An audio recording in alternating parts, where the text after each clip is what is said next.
early science. I have done masters in clinical biochemistry, Okay.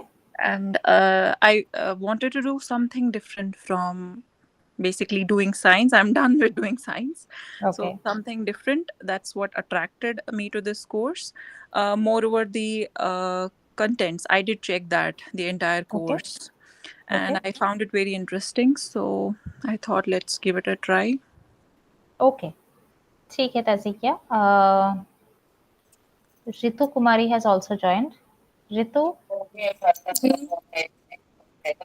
आपको हमारी आवाज आ रही है? हाँ जी हाँ, आप क्या करते हो रितु? मैम, मैं तो हाउस वाइफ हूँ अभी. आप हाउसवाइफ हो. आपको ये कोर्स करने का मन कैसे है? एक्चुअली इसमें मेरा इंटरेस्ट है, अभी तो नहीं, बहुत पहले से ही. तो अभी ठीक. मुझे लगा कि मैं भी कर सकती हूँ, इसलिए मैं कर ली. आपने पहले कभी स्टिचिंग वगैरह किया है कुछ? जी मैम, स्टिचिंग वगैरह मेरा बहुत अच्छा है. डाइनिंग करती हूँ. ठीक है, बहुत सही. डाइनिंग स्टिचिंग करती हूँ ना, इसलिए. ठीक है. ओके. जूही भी ज्वाइन करी है. Yes Juhi. Juhi, can you hear us? Okay, she might not be. Okay. Tazkiya and Ritu.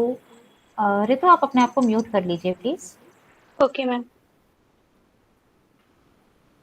जूही, आप लोगों ने क्योंकि थोड़ी देर बाद ज्वाइन किया, तो मैं थोड़ा सा ब्रीफ कर दूं इस कोर्स के बारे में, इस सब्जेक्ट के बारे में. बेसिकली ये सब्जेक्ट जो है, we are essentially talking about the basics of pattern making and sewing. And yes ma'am. Yes Juhi, आप अपने आप को इंट्रोड्यूस करना चाहोगे थोड़ा सा? Thanks but no ma'am, I am. You don't want to? मैं आपको बस अपना बैकग्राउंड अगर आप बताओगे, आपका स्टिचिंग का कोई नॉलेज है आपको इससे पहले? मतलब मैं थोड़े बहुत घर के ही कपड़े स्टिच करती हूँ. ठीक है. Okay. Okay, let me come back to the course. So आपका ये वाला कोर्स जो है, ये 4 क्लासेस में डिवाइडेड है. अगर आपने देखा होगा, आज, कल और फ्राइडे एक क्लास है, एंड देन इसके अगला class, the last class is next Thursday. तो आज और कल के क्लास में हम थोड़ा बहुत थ्योरी बात करेंगे. आज हम पैटर्न मेकिंग का थ्योरी देखेंगे और कल हम सोइंग का थ्योरी देखेंगे. फ्राइडे के क्लास में we will do a little practical. मैं आपको कुछ डेमोन्स्ट्रेशन करके दिखाऊंगी, कुछ सैम्पल्स दिखाऊंगी. और फाइनली जो हमारा लास्ट क्लास है, जो कि थर्सडे, अगला वीक थर्सडे क्लास है, वो इसलिए बीच में थोड़ा गैप रख के दिया हुआ है क्योंकि वो डेमोन्स्ट्रेशन के बाद मैं आपको कुछ काम दूंगी, कुछ असाइनमेंट्स दूंगी, जो आपको उसके अगले क्लास तक कंप्लीट करके मुझे दिखाना है. आप मुझे मेल पे सबमिट करेंगे काम कंप्लीट करके, प्लस आप उसको मुझे दिखाएंगे, प्लस आपका कुछ क्वेश्चन आंसर वाइवा वॉइस जैसे होते हैं, जैसे क्वेश्चन आंसर में भी आपको कुछ कुछ चीज़ें पूछा जाएगा जिसको आपको आंसर करना है. सो ये है हमारा इस वाले सब्जेक्ट का basic idea. Let me start the subject now. As you know, the name of the subject is Basic of Pattern Making and Sewing. Essentially हम यहाँ पे बात कर रहे हैं, पहला आज के क्लास में हम पैटर्न मेकिंग को लेकर बात कर रहे हैं. पैटर्न मेकिंग एक टेक्निक है बेसिकली, जिसमें हम कोई भी डिज़ाइन को गारमेंट तक कन्वर्ट करते हैं. ठीक है, तो गारमेंट तक कन्वर्ट करने के लिए हम क्या करेंगे, एक पीस ऑफ पेपर को लेंगे या एक फैब्रिक को लेंगे जिसको हम मैनिपुलेट करेंगे इसी किसी एक तरीके से, सो एज टू कि वो ह्यूमन बॉडी की शेप में आ जाए. अभी देखिए, एक पेपर और फैब्रिक इज एसेंशियली 2 डायमेंशनल, उसका बस एक्स एंड वाई एक्सिस है, बट ह्यूमन बॉडी का डेप्थ है, कर्व्स है. तो वो कर्व्स में कैसे उस पेपर को या फैब्रिक को फिट कराना है, it's what the technique of pattern making is all about. To be a good pattern maker, generally हम चाहते हैं कि somebody should have a good reasoning skill, थोड़ा लॉजिक समझ में आए, क्रिएटिव हो, प्लस मैनिपुलेट कर पाए, वो फैब्रिक को या पेपर को हैंडल करना या मैनिपुलेट करना आना चाहिए उनको. ठीक है, तो हम जनरली पैटर्न मेकिंग को इसलिए बोलते हैं, it's a bridge between design and production. Design एक स्केच है जो कि आपने बस बनाया है, एक फ़ोटो में देखा है या हाथ से बनाया है एक डिज़ाइन, जिसको आप कन्वर्ट करते हो एक प्रोडक्शन लेवल गारमेंट में, उसके ब्रिज को हम पैटर्न मेकिंग बोलते हैं। नाउ हम जनरली इसको बनाने के लिए we take a lot of body measurements, body से हम मेजरमेंट्स लेते हैं। यू मस्ट हैव सीन, जैसे आप लोग टेलर्स के पास जाते हो तो वो आपके मेजरमेंट्स जैसे लेते हैं, सो वैसे ही हम कुछ मेजरमेंट्स लेते हैं। एंड जब हम पैटर्न मेकिंग की बात करते हैं, टेक्निकली 3 तरीके से हम पैटर्न मेकिंग कर सकते हैं। ड्राफ्टिंग कर सकते हैं, drafting looks very much like geometry, आपने स्कूल में ज्योमेट्री पढ़ा होगा, जहाँ पे आप हम प्लेन शीट में हम कुछ लाइंस ड्रॉ करके हम एक शेप देते हैं, तो that is what drafting is about. Then we also have flat pattern making, जहाँ पे हम बॉडी के मेजरमेंट्स को कन्वर्ट करते हैं।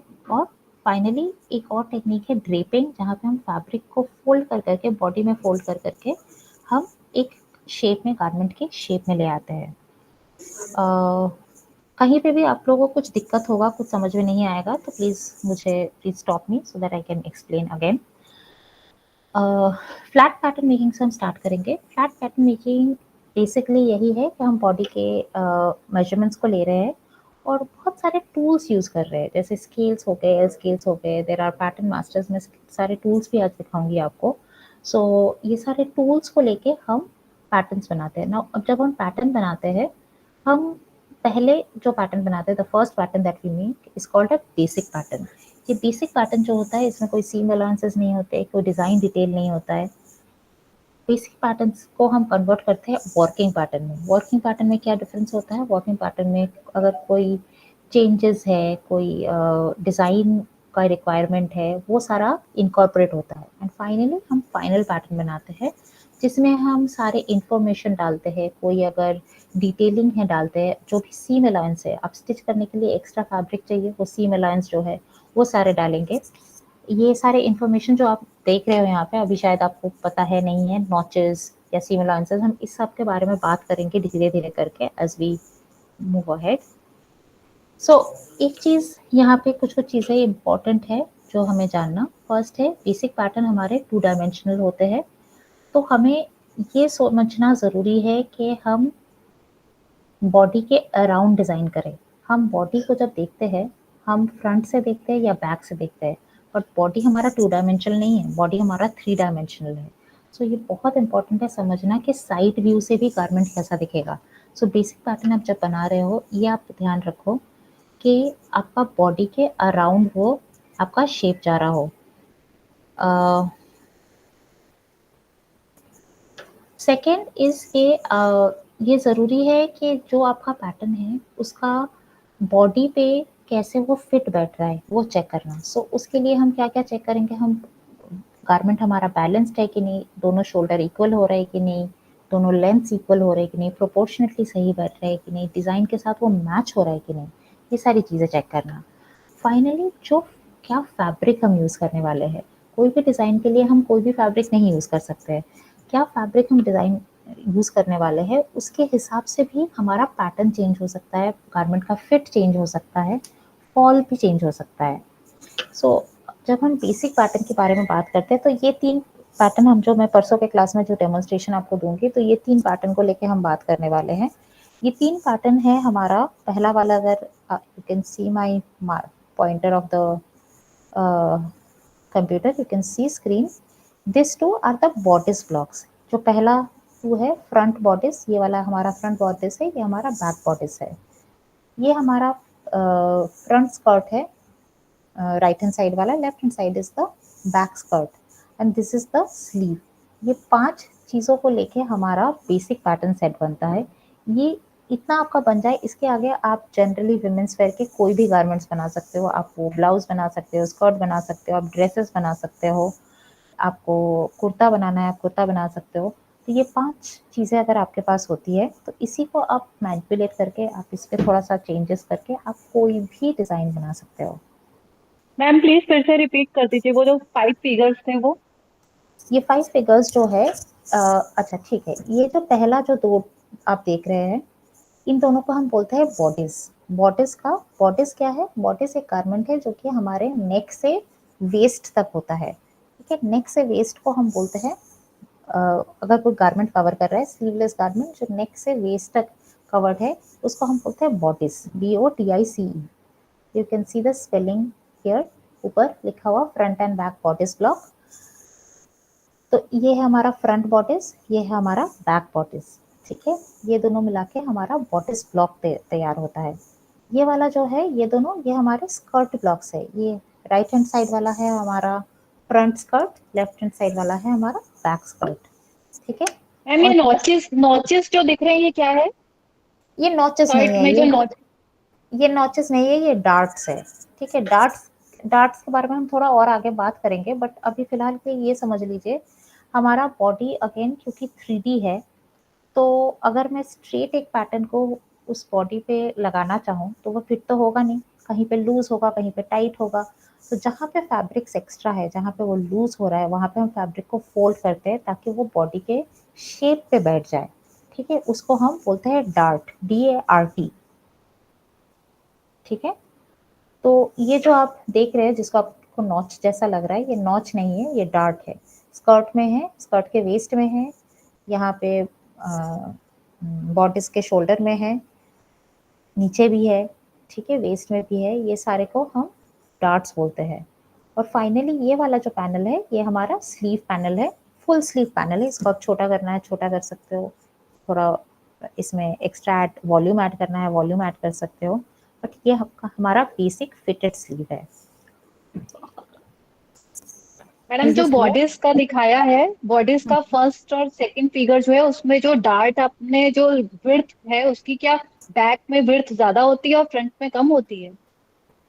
नहीं, फ्रंट में थोड़ी ज़्यादा होती है, बैक में थोड़ी सी कम होती है, क्योंकि फ्रंट में आपका बस्ट रहता है, बैक में आपका बस्ट नहीं रहता है, बैक फ्लैट है। लेकिन जो फर्स्ट फिगर है वो तो शायद बैक का है ना? नहीं, फर्स्ट फिगर फ्रंट का फ्रंट है। का है, सेकंड फिगर ओके बैक का है, ओके। ठीक है। Okay, so let me show you this one. तो ये जो है, यही एक्सप्लेन किया हुआ है इसमें। तो पहला स्टेप है हमारा बॉडी के मेजरमेंट, जिसको हम बेसिक पैटर्न बनाते हैं। तो ये पहला वाला जो आप देख रहे हो स्टेप पैटर्न जो लिखा हुआ है, ये है हमारा बेसिक पैटर्न। इसमें क्या है, अगर आप देखो, ये बॉडीज के लिए है। इसमें क्या है, देखिए, नेक के हिसाब से नेक लाइन है, एक डार्ट है, आर्म होल है। इसके बाद क्या है, इसके बाद वर्किंग पैटर्न है। इसमें आप कोई डिजाइन फीचर्स आप ऐड कर सकते हो। तो यहाँ पे देखिए, जैसे ये जो राउंड नेक के हिसाब से नेक लाइन था, इसको ये स्क्वायर बना दिए है। तो ये हो गया हमारा वर्किंग पैटर्न, ठीक है। एक डिजाइन डिटेल जो था उसको हमने इसमें इनकॉर्पोरेट कर दिया। और फाइनल पैटर्न क्या था, प्रोडक्शन पैटर्न, जिसको हम यूज करेंगे फैब्रिक को काटने के लिए, ठीक है। इसमें क्या क्या होगा, इसमें सारे इंफॉर्मेशन होंगे प्लस सीम अलाउंसेस होंगे। तो अभी नीचे वाला अगर आप देखेंगे, ये हमारा फाइनल पैटर्न है। इसमें देखिए, ये साइड में एक्स्ट्रा फैब्रिक पेपर ऐड किया हुआ है, इससे ये यूज होगा हमारे स्टिचिंग के लिए, ठीक है। सो ये हमारा हो गया प्रोडक्शन पैटर्न। इसमें देखिए कुछ कुछ इन्फॉर्मेशन भी है, ये हमें ग्रेड लाइन बोलते हैं, कुछ स्टाइल नंबर, साइज, कट, ये सारे चीज़ें भी दिए हुए हैं। इसके बारे में हम एक एक करके बात करेंगे अभी। तो ये सारा इन्फॉर्मेशन ज़रूरी है, ठीक है। ये क्लियर है? ओके, तो अभी ये जो प्रोडक्शन पैटर्न हमारा होगा, ये क्या क्या क्या चीज़ें होनी ज़रूरी है। पहला तो है कि ये पूरा सेट का होना ज़रूरी है, जिसका मतलब ये है कि ये तो हमने बस फ्रंट का देखा, इसके साथ इसका बैक भी होगा, स्लीव भी होगा। तो जितना सीम अलाउंस हमने यहाँ पे साइड में, जहाँ पे ये बैक ऐड होगा, यहाँ पे हमने फ्रंट के लिए रखा है, उतना ही हम सीम अलाउंस बैक के साइड सीम में भी रखे, उतना ही हम शोल्डर में भी रखे। आर्म होल में हमने जितना सीम अलाउंस रखा है यहाँ पे, उतना ही हम स्लीव के ऊपर भी रखे। ये सारा इंफॉर्मेशन, ये सारा जो मेजरमेंट्स है, ये सारा इक्वल होना चाहिए, सारा एक दूसरे के साथ मैच्ड होना चाहिए, पूरा सेट के हिसाब से होना चाहिए, ठीक है। मैडम ये जो पैटर्न है फ्रंट का, ये क्या फोल्ड करके जो पेपर कटिंग करेंगे फोल्ड करके करा है? क्योंकि नहीं, ये लेफ्ट फोल्ड राइट करके नहीं, राइट दोनों होगा। नहीं, ये फोल्ड करके नहीं किया हुआ है इसमें। Okay, let's come back to this only first. जैसे आप यहाँ पे देखते हो, यहाँ पे लिखा हुआ है कट टू, ये दिख रहा है आपको नीचे? कुछ कुछ चीजें Yes, लिखी हुई है, front bodies, style number, size 12, cut 2, right. यहाँ पे एक और चीज आप ध्यान दीजिए, ये है इसका सीम, ठीक है, ये है इसका ओरिजिनल सेंटर फ्रंट लाइन, और इसके आगे यहाँ पे एक्स्ट्रा सीम अलाउंस है ना। इसका मतलब ये है कि ये 2 बार हम काटेंगे और ये बीच में जॉइन हुआ होगा, ठीक है। तो एक साइड लेफ्ट का होगा, एक साइड राइट का होगा, तो कट 2 का मतलब ये है कि ये 2 बार कटा हुआ है, ठीक है। अगर जो आप बोल रहे हो इसको फोल्ड करके अगर कटा हुआ होता तो ये कट 1 होता, और यहाँ पे ये सीम अलाउंस नहीं होता, इसकी जगह एक साइन होता और उसको हम बोलते हैं ऑन फोल्ड, ठीक है। मैंने आपका क्वेश्चन आंसर किया? Yes, ma'am. ठीक है, तो ये हम कट चेक करेंगे कि कट कितना लिखा हुआ है। कट 1 है और वो ऑन फोल्ड साइन है, तो मतलब वो पेपर को, फैब्रिक को फोल्ड करके एक बार कटा हुआ है। अगर कट 2 है और यहाँ पे सीम अलाउंस है, तो इसका मतलब आपको ये 2 बार काटना है। नाउ ये जो प्रोडक्शन पैटर्न का पूरा सारा पीस होना चाहिए। आप ऐसा नहीं बोल सकते कि मैंने फ्रंट तो बना दिया, बैक में इतना सीम अलाउंस ऐड करके वर्किंग पैटर्न से एक्स्ट्रा करके कर दूंगी, नहीं, ऐसा नहीं करना है हमें। हमें फ्रंट भी बनाना है, बैक भी बनाना है, स्लीव भी बनाना है, पूरा कंप्लीट प्रोडक्शन पैटर्न बनाना है। दूसरा, हम इसको यूज करते हैं मार्कर बनाने के लिए। तो अभी इंडस्ट्री में, जैसे अभी तो फिलहाल मान लीजिए अगर आपने अपने लिए कभी बनाया या अपने फ्रेंड्स के लिए कभी बनाया या छोटा मोटा टेलरिंग लेवल पे भी आपने काम किया है, तो मोस्टली ये होता है आप सिंगल पीस का बनाते हो, ठीक है। जब आप इंडस्ट्री में काम करने जाओगे या इंडस्ट्री में कहीं कोई कंपनी में जहाँ पे बल्क में काम होता है वहाँ पे करने जाओगे, तब आप देखोगे कि लेयर बाय लेयर फैब्रिक बिछाया जाता है, कि इतना मोटा सा कुछ 30-40 लेयर का फैब्रिक बिछाया जाता है और फिर उसको काटा जाता है, ठीक है। उसको जब काटा जाता है तो आप एक पीस को नहीं काटते, आप मल्टीपल पीसेस को काटते हो। मल्टीपल पीसेस मतलब मान लो सेम साइज के आप एक ही बार में, एक तो उतने लेयर से मान लो 2-3 पीसेस काट रहे हो, तो जब वो आप कर रहे हो तो ये बहुत ज़रूरी है कि आप उसको ऐसे काटो कि मिनिमम फैब्रिक यूज़ हो, कोई भी वेस्टेजेस जितना कम हो सके कम कर पाए हम, ठीक है। तो वो वेस्टेजेस को हम वैसे प्लान करने के लिए हम क्या करते हैं, हम सारे पैटर्न्स को जिक्सॉ पजल जैसे, नहीं होते जिक्सॉ पजल जैसे फिट करते हैं, और उसको हम बोलते हैं मार्कर।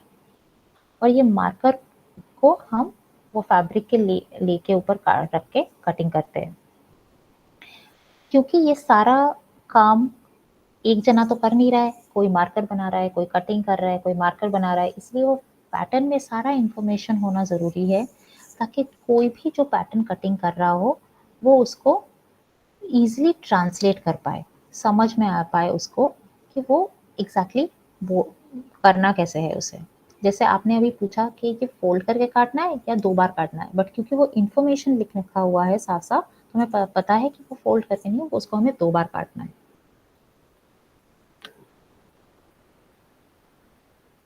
ओके, नाउ क्या क्या इन्फॉर्मेशन होना चाहिए पैटर्न में। पहला क्या होना चाहिए, पहला ये होना चाहिए कि पैटर्न का नाम क्या है, फ्रंट है, बैक है, फ्रंट का क्या है, बॉडीज है, स्कर्ट है, हर चीज़ का नाम लिखा होना चाहिए। हम वापस से इस पे जा रहे हैं तो आपको थोड़ा सा हेल्प होगा। यहाँ पे देखिए, यहाँ पे लिखा हुआ है सेंटर फ्रंट, तो कहाँ पे इसका सेंटर फ्रंट है, ये मार्क है प्रोडक्शन पैटर्न में, देखिए ये लिखा हुआ है सेंटर फ्रंट। तो ये सेंटर फ्रंट लाइन अगर है या सेंटर बैक लाइन है, ये भी हम लिखेंगे। Number of pieces to be cut, कितने पीसेस हम कटिंग करने वाले हैं वो भी हम क्लियरली मार्क करते हैं। जस्ट अ सेकंड,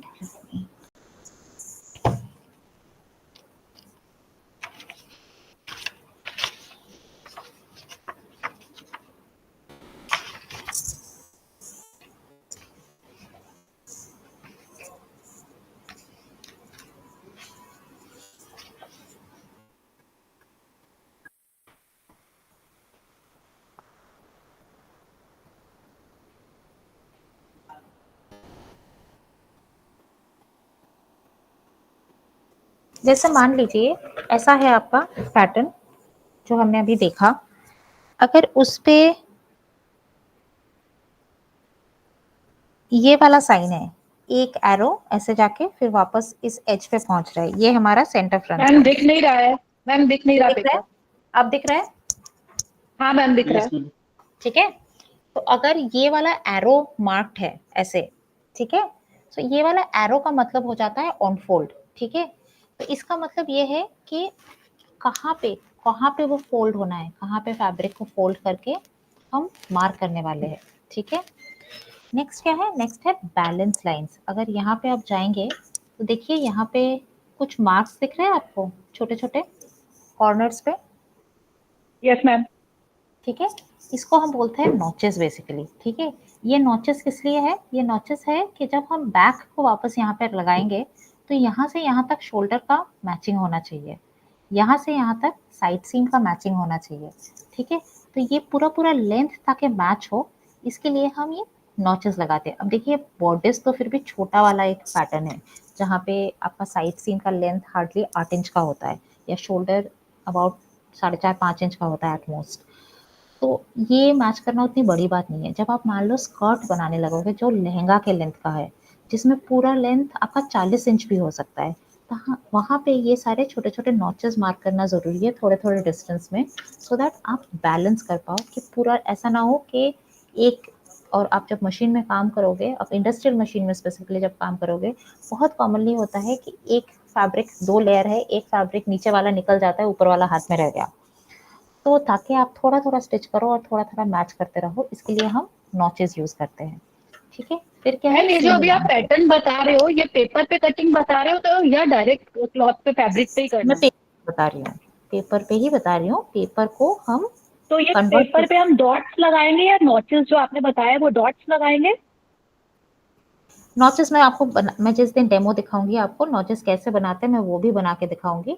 नॉचेस को हम ओके। पेपर पे जब बनाते हैं 2 तरीके के नॉचेस होते हैं। जब हम वर्किंग पैटर्न पे मार्क करते हैं तो हम उसको टी नॉच बोलते हैं, ठीक है। वो टी जैसा दिखता है, छोटा सा एक लाइन होता है जिसके ऊपर एक बेस पे एक और लाइन होता है, तो वो टी जैसा दिखता है, ठीक है। उसको हम टी नॉच बोलते हैं। जब हम उसको प्रोडक्शन पैटर्न में कन्वर्ट कर लेते हैं और ये जो जहाँ पे ये जो छोटे छोटे पॉइंट्स आपको दिखते हैं ये वी जैसा हो जाता है, तो हम थोड़ा सा काट लेते हैं और उसको हम वी नॉच में कन्वर्ट कर लेते हैं, ठीक है।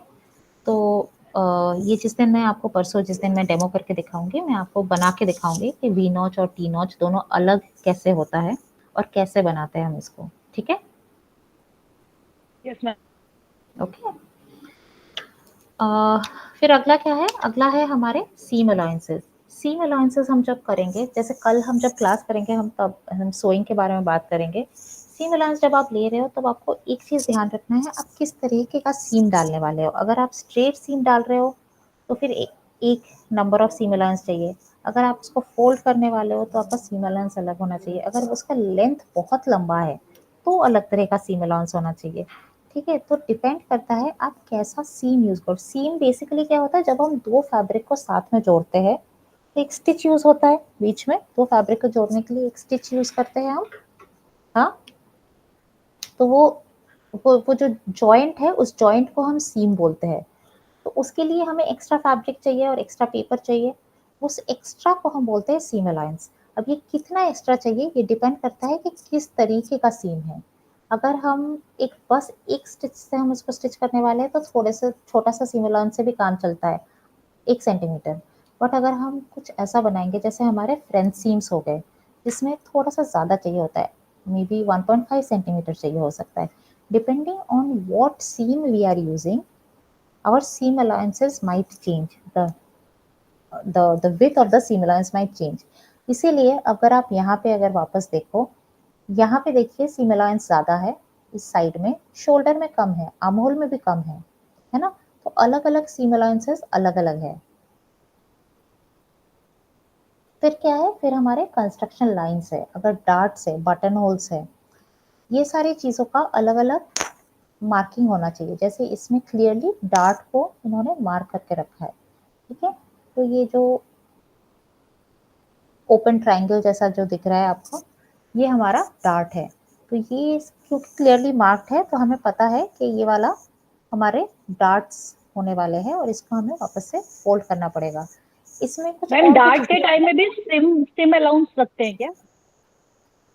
डिपेंड करेगा। अगर छोटा सा डार्ट है, जैसे जैसे मान लीजिए ये वाला शोल्डर डार्ट जो कि बहुत छोटा सा है, इसका इनटेक जो होता है, इसका जो विड्थ है ना बीच में, ये विथ हार्डली 1.5 से 2 सेंटीमीटर का होता है, ठीक है। तो क्योंकि इतना छोटा सा जहाँ पे डार्ट हम यूज़ करते हैं, तब हम इसको सीम अलाउंस नहीं करते, इसको हम स्ट्रेट कर लेते हैं, स्ट्रेट साथ ही में कर लेते हैं और उस फैब्रिक को फोल्ड कर देते हैं बीच में, ठीक है। बट जब हमारा डार्ट इतना बड़ा है कि यहाँ पे देखिए ये डार्ट काफ़ी बड़ा है, इसका बीच का डिस्टेंस अबाउट 10 सेंटीमीटर के अराउंड हो सकता है, ठीक है। तो इतना सारा बल्क यहाँ पे फोल्ड हो जाएगा तो बहुत एक्स्ट्रा हो जाएगा, यहाँ पे ये बहुत बल्की लगेगा जब ये इसको हम अगर एक्स्ट्रा फैब्रिक को जस्ट बीच में फोल्ड करें, तो हम बीच का अंदर का काट देते हैं और इसको सीम अलाउंस के हिसाब से हम मार्क करते हैं, ठीक है। तो ये डिपेंड करेगा कि डार्ट का इनटेक कैसा है। अगेन इसके दो तीन टाइप हो सकते हैं, 2-3 वेरिएशन हो सकते हैं। तो जैसे मैं बैक का जैसे आपको बता रही हूँ, फ्रंट का जैसे अलग है, ये सारा मैं करके आपको दिखाऊंगी परसों, ठीक है। अब इसके बाद हमारे और भी कुछ कुछ मार्किंग हो सकते हैं, जैसे अगर मान लो बटन होल्स है, अगर ये जो फ्रंट है यहाँ पे अगर प्लैकेट होता और यहाँ पे बटन होल्स लगे हुए होते, तो फिर यहाँ पे हमें छोटे छोटे एक डैश मार्क करने होते कि कितने डिस्टेंसेस में कितने बटन होल्स होने हैं। जैसे हम बटन को मार्क नहीं करते, बटन का प्लेसमेंट मार्क नहीं करते, हम बटन होल का प्लेसमेंट मार्क करते हैं और वो बटन होल्ड करने के बाद हम उसके हिसाब से उसका बटन लगाते हैं, ठीक है। हम पॉकेट के भी अगर अगर जैसे मान लीजिए शर्ट्स, मेंस वेयर के जो शर्ट्स होते हैं, शर्ट्स में जो पॉकेट होता है, पॉकेट भी कहाँ पे प्लेस होगा वो भी हम मार्किंग करते हैं। अगर कोई प्लीट है, कोई डेकोरेटिव स्टिच है, वो सारी चीज़ें भी मार्क हो सकती है। अब इसके आगे जो बहुत इम्पोर्टेंट है इज द ग्रेन लाइन, ठीक है। यहाँ पे देखेंगे तो आपको थोड़ा सा पता लगेगा ये वाला डिज़ाइन में।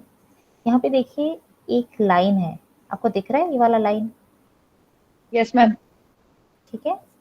इस लाइन को हम बोलते हैं ग्रीन लाइन। अब ये क्यों इम्पोर्टेंट है?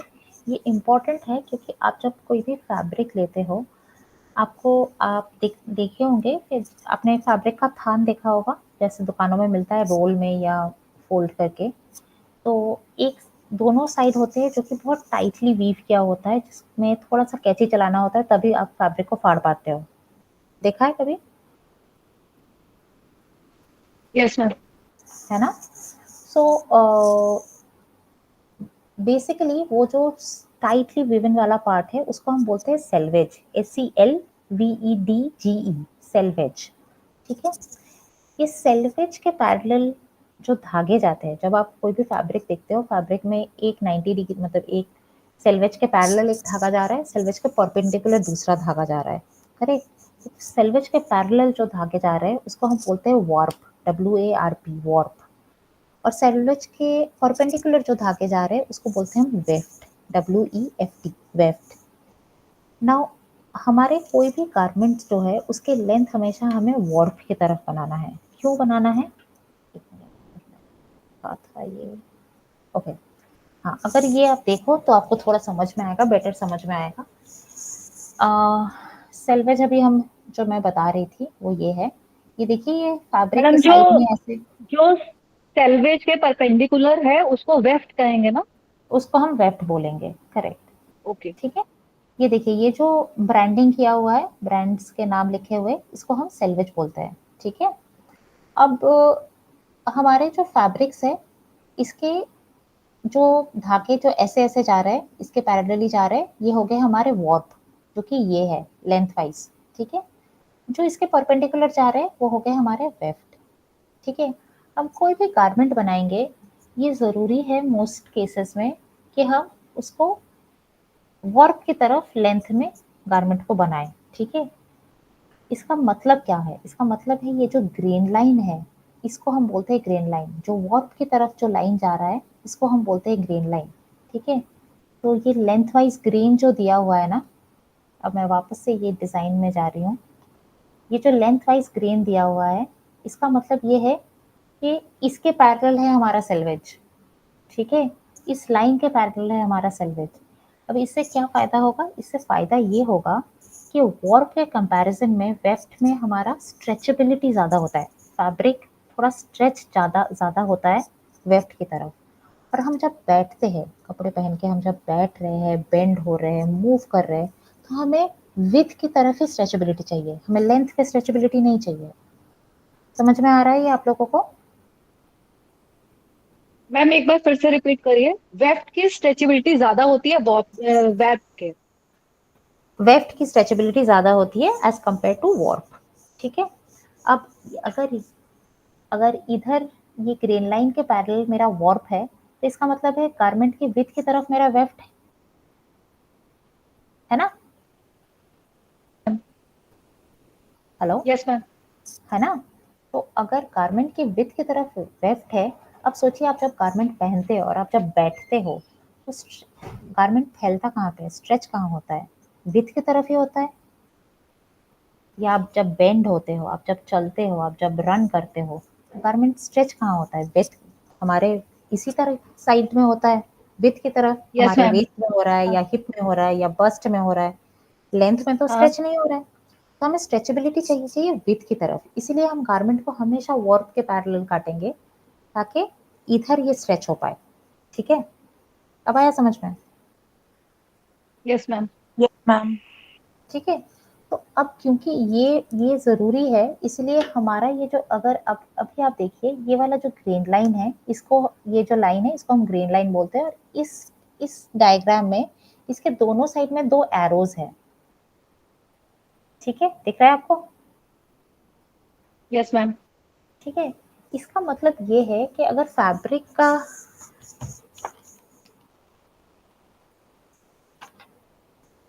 ये जो हम डिजाइन अभी मैं बता रही थी,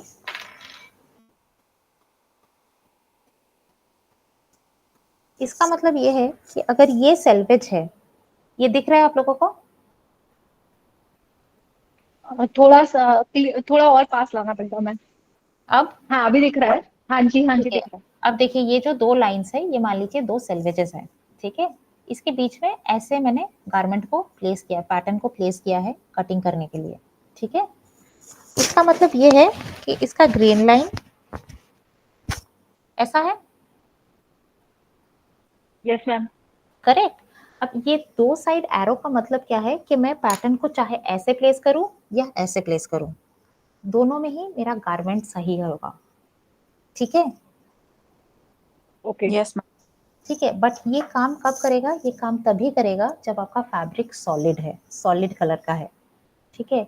अगर मान लीजिए या तो एक सिंपल स्ट्राइप है या बहुत सिंपल चेक है, बट मान लीजिए अगर गारमेंट में एक प्रिंट है जो एक फ्लावर है, एक मतलब नीचे पत्ते हैं ऊपर फ्लावर है, ऐसा अगर डिजाइन है, तो फिर क्या ये दोनों साइड करके मैं प्लेस कर सकती हूँ पैटर्न को। No.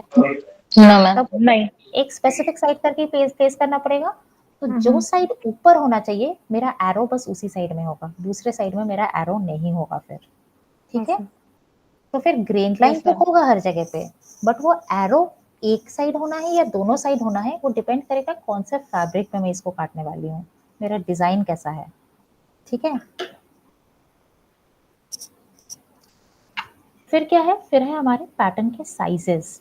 ठीक है। यहाँ पे देखिए, यहाँ पे लिखा हुआ है साइज 12। ठीक है। तो डिफरेंट साइजेस पे ये होगा आपका। आपको इसके मटेरियल मिला है, ये यस कोट मैम। का रॉ जो स्टडी मटेरियल है वो मिला होगा। उसके साथ आपको एक प्रैक्टिकल वर्कबुक मिला होगा। Yes, yes ma'am. मैम। है ना। उसमें आप देखेंगे आपको साइज 12 का साइज चार्ट दिया हुआ होगा। हम जनरली हम जब काम करते हैं इंडस्ट्री में या you know lot of cases, हम जब पढ़ाते भी हैं हम जनरली साइज 8 में काम करते हैं।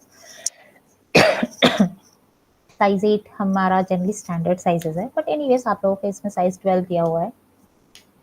डिफरेंट साइजेस हो सकते हैं, साइज 8 होता है, साइज 10 होता है, साइज 12 होता है। ये जो साइजेस है मैम किस पेज पे दिया है? बेटा मुझे थोड़ा सा देखना पड़ेगा, थोड़ा ओके। रुको, चेक करके बताती हूँ। मैम ये वैसे है क्या, साइज 8 स्टैंडर्ड साइज आप हाँ बता हाँ, रहे हो, मैं ये है बता क्या रही वैसे? बता रही हूँ, मैं वही बता रही हूँ।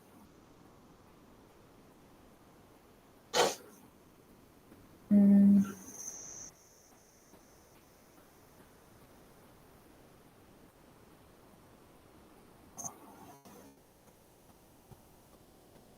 इसमें आपको मिलेगा, ये है पेज नंबर 114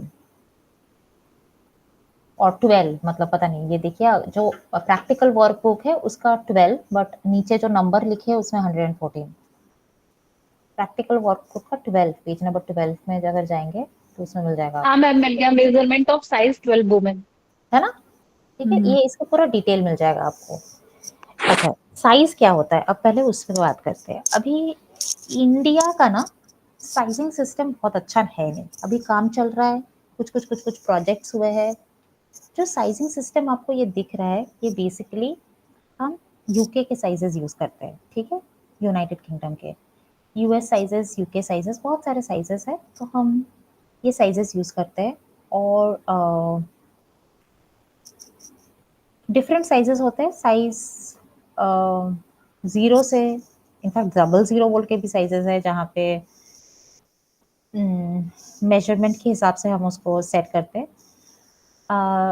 0, 2, 4, 8, 2, 4, 6, 8 ऐसे करके दो का गैप के हिसाब से ये साइजिंग होता है, ठीक है।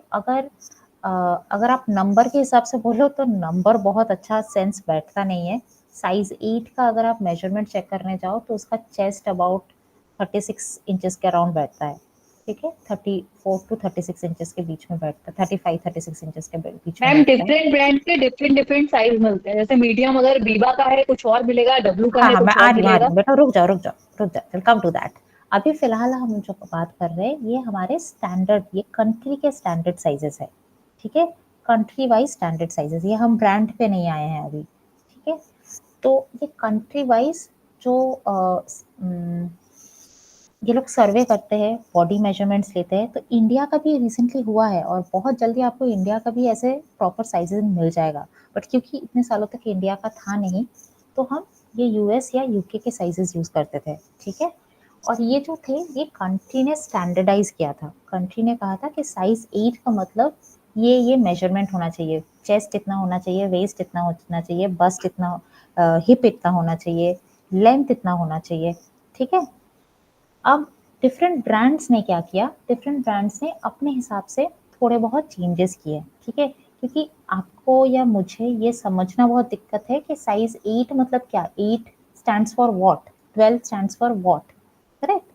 तो लोगों ने धीरे धीरे, या तो चेस्ट, जैसे बीबा में आप देखोगे ऑफन एक नंबर होता है, ठीक है, 36, 38, 40, लोग चेस्ट साइज के हिसाब से करते हैं, ठीक है।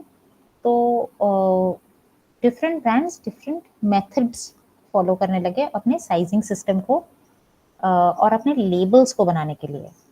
तो वो लेबल में जो साइज होता है वो बेसिकली उस ब्रांड का साइज होता है, जिसको वो नोमेनक्लेचर करते हैं कि इस साइज को हम मीडियम बोलेंगे, इस साइज को हम स्मॉल बोलेंगे, ठीक है। इसमें एक बहुत इंटरेस्टिंग बात है, आपने अभी जो बात कही कि अलग अलग ब्रांड्स के साइजेस अलग अलग होते हैं।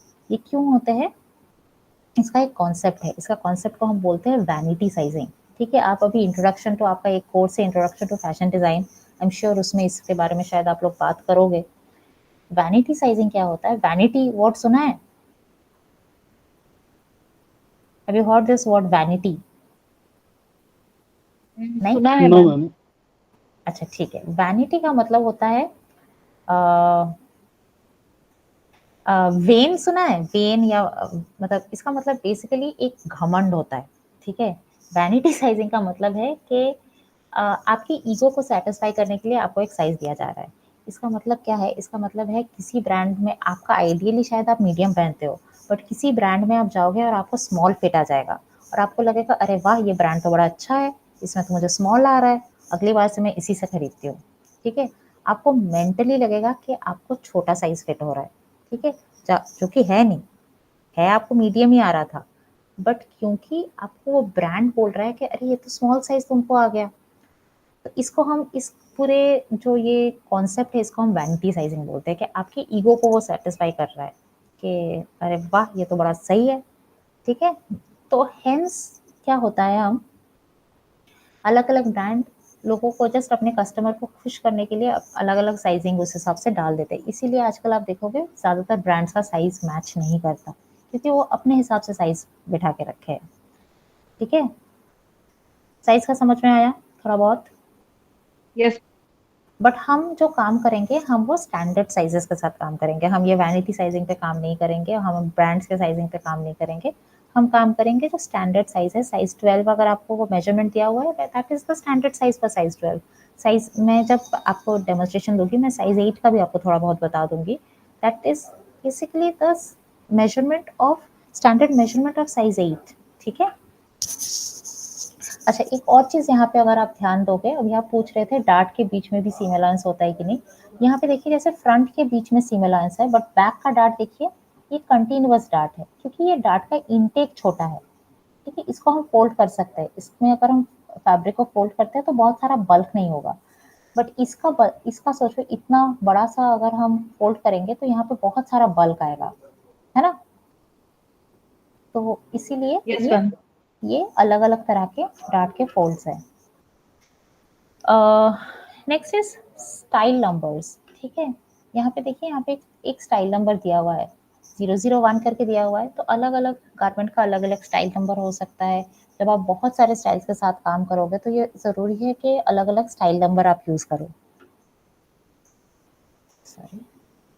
फाइनली एक और चीज है राइट साइड अप। अब राइट साइड अप कब यूज होता है? स्टाइल नंबर भी मैम कुछ स्टैंडर्ड होते हैं क्या? नहीं, स्टाइल वो नंबर।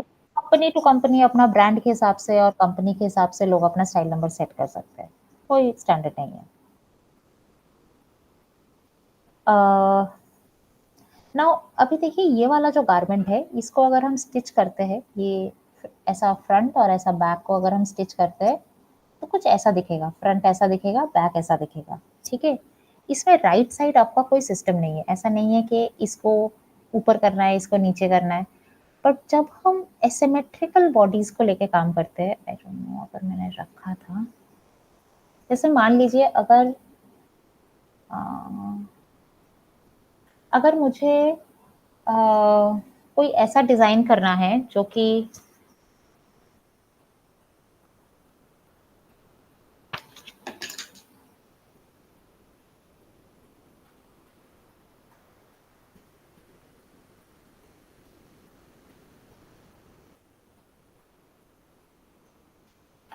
ऐसा हो। आपको दिख रहा है ये डिजाइन इधर वाला, ये यस मैम। सिंगल शोल्डर का है, वन शोल्डर है, करेक्ट। सो ये बेसिकली क्या है, डिजाइन एसिमेट्रिकल है। एक साइड में शोल्डर है, दूसरे साइड में शोल्डर नहीं है। ठीक है, ऐसे डिजाइन के लिए आपको जरूरी है कि कौन सा साइड ऊपर की तरफ रख के काटना है और कौन सा साइड नीचे की तरफ रख के काटना है। अगर आप उल्टा काट दिए, अगर आप फ्लिप करके काट दिए, ठीक है, पैटर्न पेपर है, पेपर का कौन से साइड ऊपर, अगर पेपर को अगर फ्लिप करके काट दिए तो वो उल्टा, जिस साइड में शोल्डर है वहां पे वो ऑफ शोल्डर हो जाएगा, उल्टा साइड में शोल्डर आएगा। तो वैसा नहीं होना चाहिए। ठीक है, तो कौन सा साइड ऊपर है ये मार्क होना बहुत जरूरी है, कौन सा साइड का आपको काटना है। ठीक है, समझ में आया ये? Yes ma'am. ठीक है, नेक्स्ट क्या है, नेक्स्ट हम बात करने वाले हैं ड्रेपिंग के बारे में। ये ड्रेपिंग वर्ड आप लोगों ने सुना होगा। Can you just give me one just 2 minutes, just start again.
Sorry, students, I have to take a call.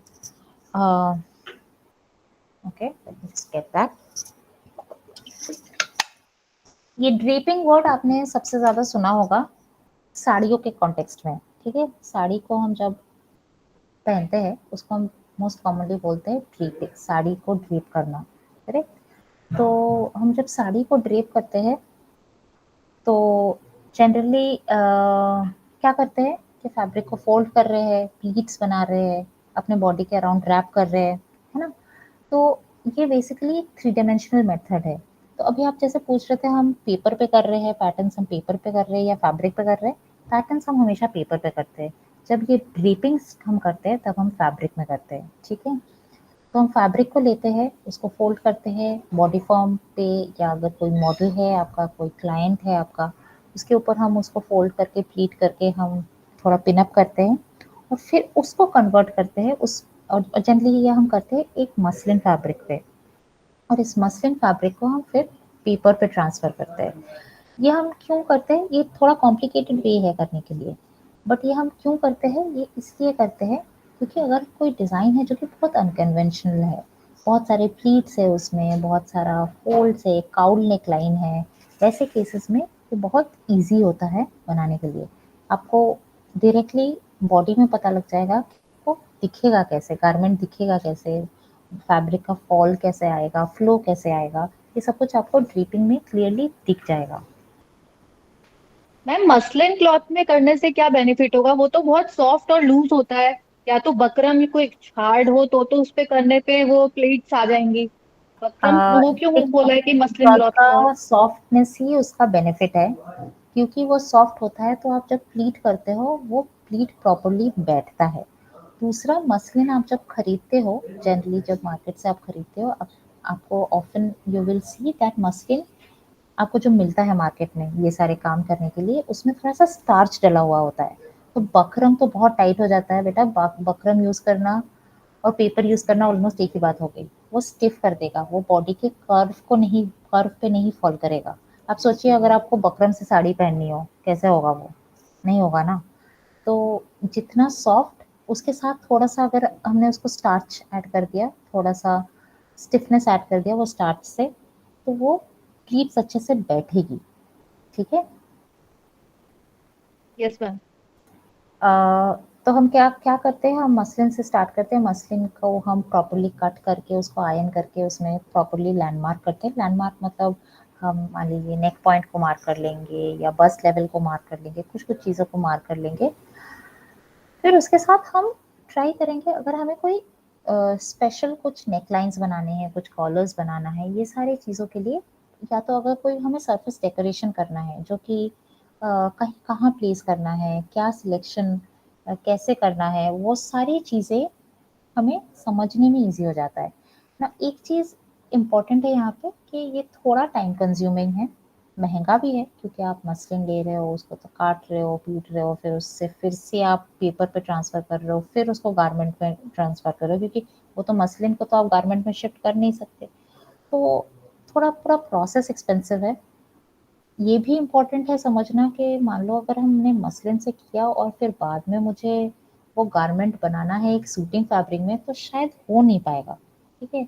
इतना हेवी फैब्रिक है आपका, ओरिजिनल फैब्रिक, जिस ओरिजिनल फैब्रिक में आप वो गारमेंट बनाने वाले हो वो कितना हेवी है, ये भी डिपेंड करेगा, ये भी इम्पोर्टेंट है समझना, ताकि आप उस हिसाब से आपका जो टेस्ट फैब्रिक है, मसलिन ले रहे हो या कभी कभी पॉपलिन से भी करते हैं लोग, तो अगर बहुत पतला है तो पॉपलिन से भी आप कर सकते हो। तो उस हिसाब से आप फैब्रिक सिलेक्शन यूज कर सकते हो। कुछ कुछ चीज़ें हमें ध्यान रखनी है जब भी आप कोई भी डिज़ाइन बनाओ। ये उसमें एक चीज़ बहुत इम्पोर्टेंट है कि आप किसके लिए बना रहे हो, तो आपका कस्टमर कौन है, उनका क्या ओकेशन है, किस ज़रूरत के लिए आप बना रहे हो। आप जो चीज़ एक पूजा के लिए बनाओगे, पूजा के अटायर के लिए बनाओगे, और वो सेम चीज़ आप पार्टी के लिए नहीं बनाओगे, तो क्या पर्पस के लिए आप बना रहे हो विल डिसाइड कि आपका गारमेंट कैसा होने वाला है। क्या सीज़न के लिए बना रहे हो, सीज़न मतलब जब हम फैशन के बारे में बात करते हैं ना, तो दो बहुत कॉमन सीजन्स है, एक है स्प्रिंग समर, दूसरा है ऑटम विंटर। तो स्प्रिंग समर मतलब अभी का जो सीज़न चल रहा है इसको हम स्प्रिंग समर बोलते हैं, जो कि अबाउट फरवरी एंड से स्टार्ट हो जाता है एंड पूरा ये समर वाला पूरा चलता है। ऑटम विंटर इज़ हमारे सितंबर अक्टूबर से स्टार्ट होता है till the middle of February. Now India में हालांकि सीजन्स थोड़े अलग है। इंडिया में फेस्टिवल्स बहुत इम्पोर्टेंट है जब हम सीजन्स के बारे में बात कर रहे हैं।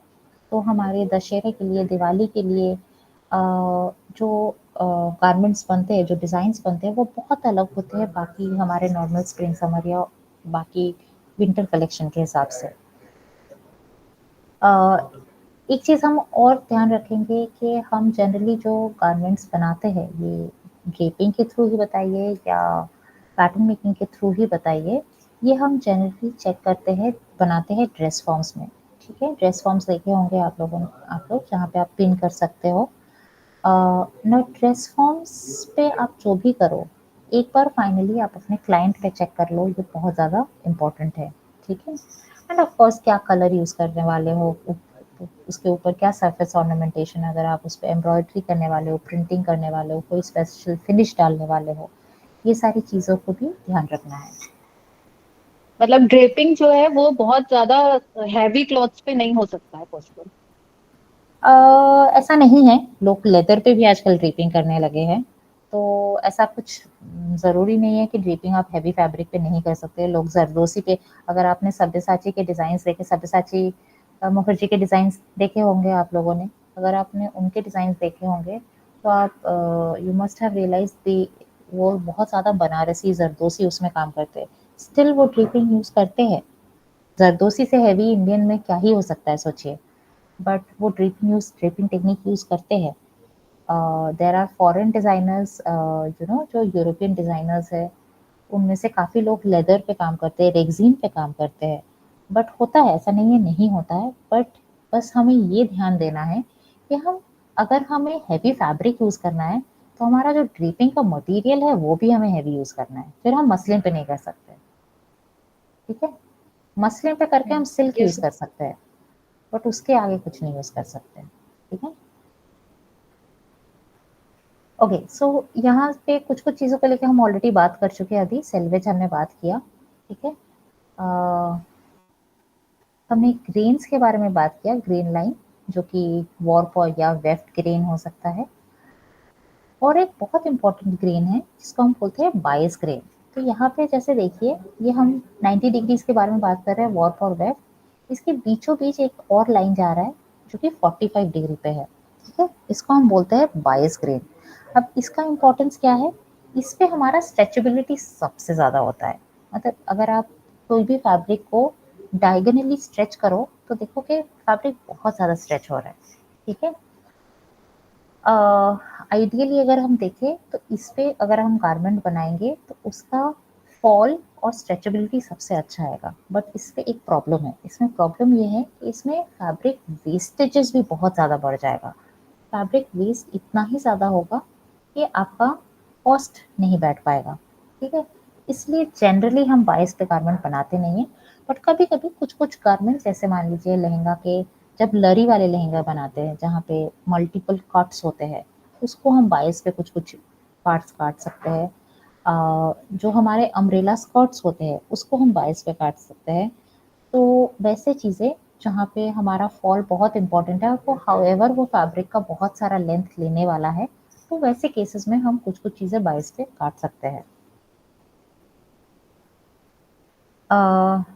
जब हम ग्रेन लाइन की बात कर रहे हैं, एक और बहुत इंपॉर्टेंट चीज़ है is the usage of stripes. ठीक है, ये जैसे देखिए ये वाला जो डिज़ाइन है, पहला वाला अगर हम डिज़ाइन देखें, अगर हमें ये डिज़ाइन रेप्लिकेट करना है तो हमारा इस हिसाब से ग्रेन लाइन होगा। फैब्रिक पे स्ट्राइप्स ऐसा है, लंबा वर्टिकल स्ट्राइप्स है सेल्वेज के, ये दोनों साइड अगर सेल्वेज है तो इसी के हिसाब से स्ट्राइप है।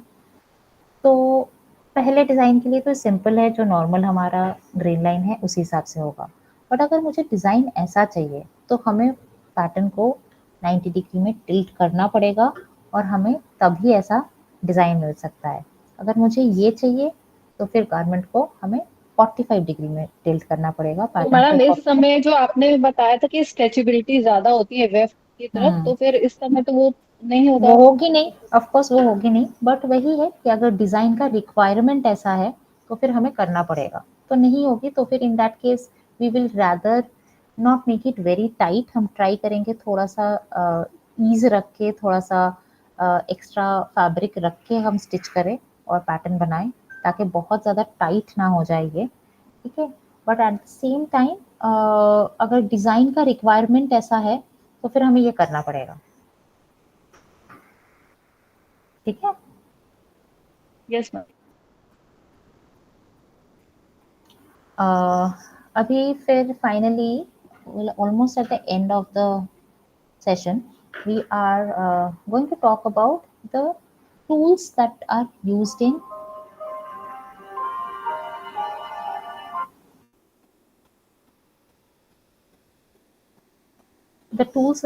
for pattern making. मैं कुछ कुछ टूल्स आपको साथ में दिखा भी दे रही हूँ, और साथ में यहाँ पे कुछ टूल्स है जिसके डायग्राम्स है। अगर आप देखो पेंसिल्स क्या है, I hope I don't have to tell you, everybody know what a pencil is. There are fabric marking fabric marking pencil and pens which are available. Now fabric marking pencil and pen क्या है, generally fabric पे अगर आप mark करो और फिर उसको stitch करो और वो मार्क ना जाए तो generally that becomes a problem. तो there are pencils and pen जो कि आप इरेज कर सकते हो या वॉश कर सकते हो। जैसे मान लीजिए, can you see this, can you see this pen? Yes ma'am. या it is a erasable pen, जो कि आप फैब्रिक पे अगर मतलब इससे आप मार्किंग करते हो एंड कुछ भी करते हो, फिर ये एक वॉश से वो निकल जाता है, ठीक है। तो आप पैटर्न बनाए और फिर वापस से उसको अगर आपको हटाना है तो फिर this becomes one of the very useful tool for that. Then there are ma'am tailors. Chalk भी तो यूज करते हैं। आ रही है tailors chalk. If you see the point number 3 is that, so this are tailors chalk. इसको भी आप यूज कर सकते हो। नाउ टेलर्स चॉक का the benefit of this over this is that कि अगर if you're used to it, if you can handle this, nothing like that, इसको झाड़ने से निकल जाता है एकदम, बहुत इजी है इसको यूज करना। But people who are new at pattern making, at times इससे फाइन लाइंस नहीं बनते, ठीक है। इसका एजेस, क्योंकि it's a chalk, at the end of the day it's a chalk, तो इससे बहुत फाइन लाइंस नहीं बनते, थोड़े मोटे बन जाते हैं, स्टिचिंग करना डिफिकल्ट होता है। इसका point is very, can you see the point, it has a very fine point. So because the yes ma'am. Point is so fine, so इससे मार्किंग करो तो आपको दिखेगा better, at the same time wash भी हो जाएगा, ठीक है। Then we have erasers and there are rulers, different sorts of rulers that are used. One of the very important ruler is this one. ये वाला अगर आप देखते हो यहाँ पे ये है, can you see my pointer, the top right corner ma'am में नहीं है। दिख रहा है। पॉइंटर नहीं दिख रहा है आपको? अच्छा ठीक है, ये टॉप हाँ राइट अभी दिख कॉर्नर रहा है। वाला जो है ना, टॉप राइट कॉर्नर वाला जो स्केल है, दिस इज दैट स्केल, ठीक है। This is called a grading scale, ठीक है। If you look at this scale is called a grading scale. ये स्केल का स्पेशलिटी क्या है? The length of the scale is, आपके जो नॉर्मल स्केल्स होते हैं ना, जो आप जनरली अवेलेबल होता है, इज जनरली 1 फीट 12 इंचेस का। This is an 18 feet scale, but more importantly the width of the scale is 2 inches. ये वाला जो विथ है ये 2 इंचेस है, और ये 2 इंचेस को अगर आप अच्छे से देखो तो आपको पता लगेगा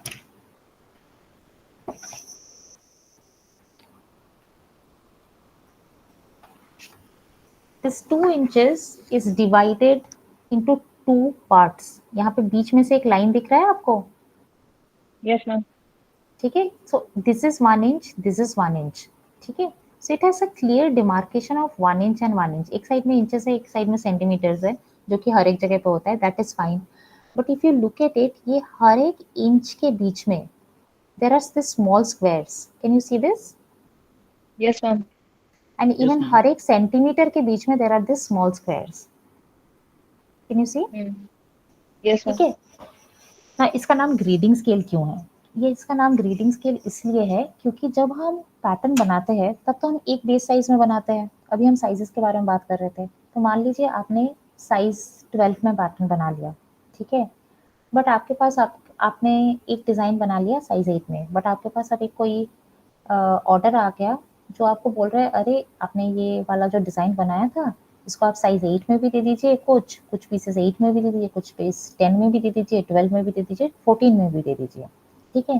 तब आप बैठ के अलग अलग करके 8 का पैटर्न, 10 का पैटर्न और 14 का पैटर्न नहीं बनाओगे। आप वही सेम जो 12 का पैटर्न था उसी को आप स्केल डाउन करोगे और स्केल अप करोगे। इस पूरे टेक्निक को हम बोलते हैं ग्रेडिंग, ठीक है। तो ये जो हमारे जो डिविजन्स है ये बहुत अच्छे से आपको ग्रेडिंग करने में हेल्प करता है, पैटर्न को स्केल डाउन करने में और स्केल अप करने में, ठीक है। Hence this is called a grading scale, ठीक है। The next one is a pattern master. If you again can see my pointer here, can you see this? This shape? This Yes, one? ma'am.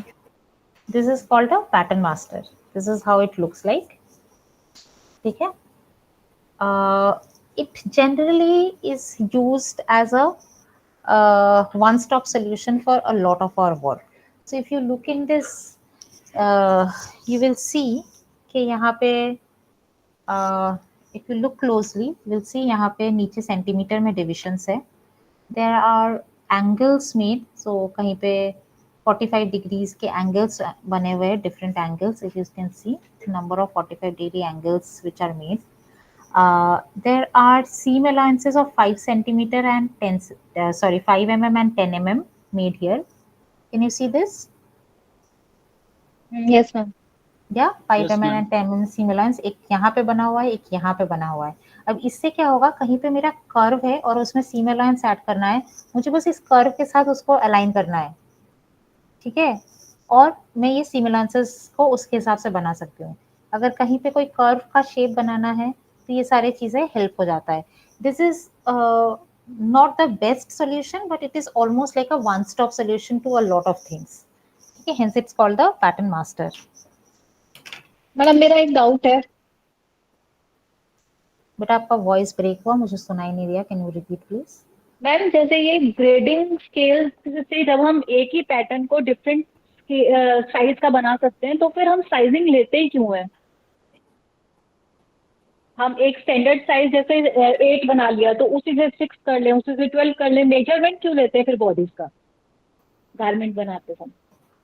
Measurement क्यों लेते हैं? ये measurement आप किसकी बात कर रहे हो? टेलर्स की बात कर रहे हो? हाँ मैम, टेलर जैसे ये एक साइज 12 हमारा यहाँ जैसे फिक्स है, यहाँ जैसे हाँ. फॉलो करते हैं तो अभी हम देखिए, उसी एक चीज समझो. एक पैटर्न है मेरे पास.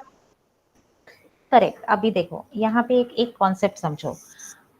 आप जब कोई दुकान में जाते हो और एक ड्रेस खरीदते हो, ठीक है, आपको mostly size, let's say small size आपको फिट होता है, ठीक है. आप एक दुकान में गए, सेम ब्रांड का 2 स्मॉल खरीदे, आप 2 अलग अलग डिजाइन का 2 स्मॉल खरीदे, आपको दोनों स्मॉल एक ही जैसा फिटिंग होता है या डिजाइन के हिसाब से कहीं पे एक थोड़ा लूज होता है, एक थोड़ा टाइट होता है, एक थोड़ा सा मतलब ऑल्टर कर ले तो अच्छा लगता है, होता है?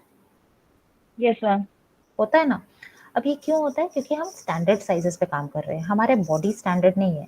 मैं स्मॉल मैं भी पहन सकती हूँ, आप भी पहन सकते हो, ठीक है, बट हमारे बॉडीज एग्जैक्टली सेम नहीं है. हमारे मेजरमेंट्स हर एक पॉइंट पे सेम नहीं है.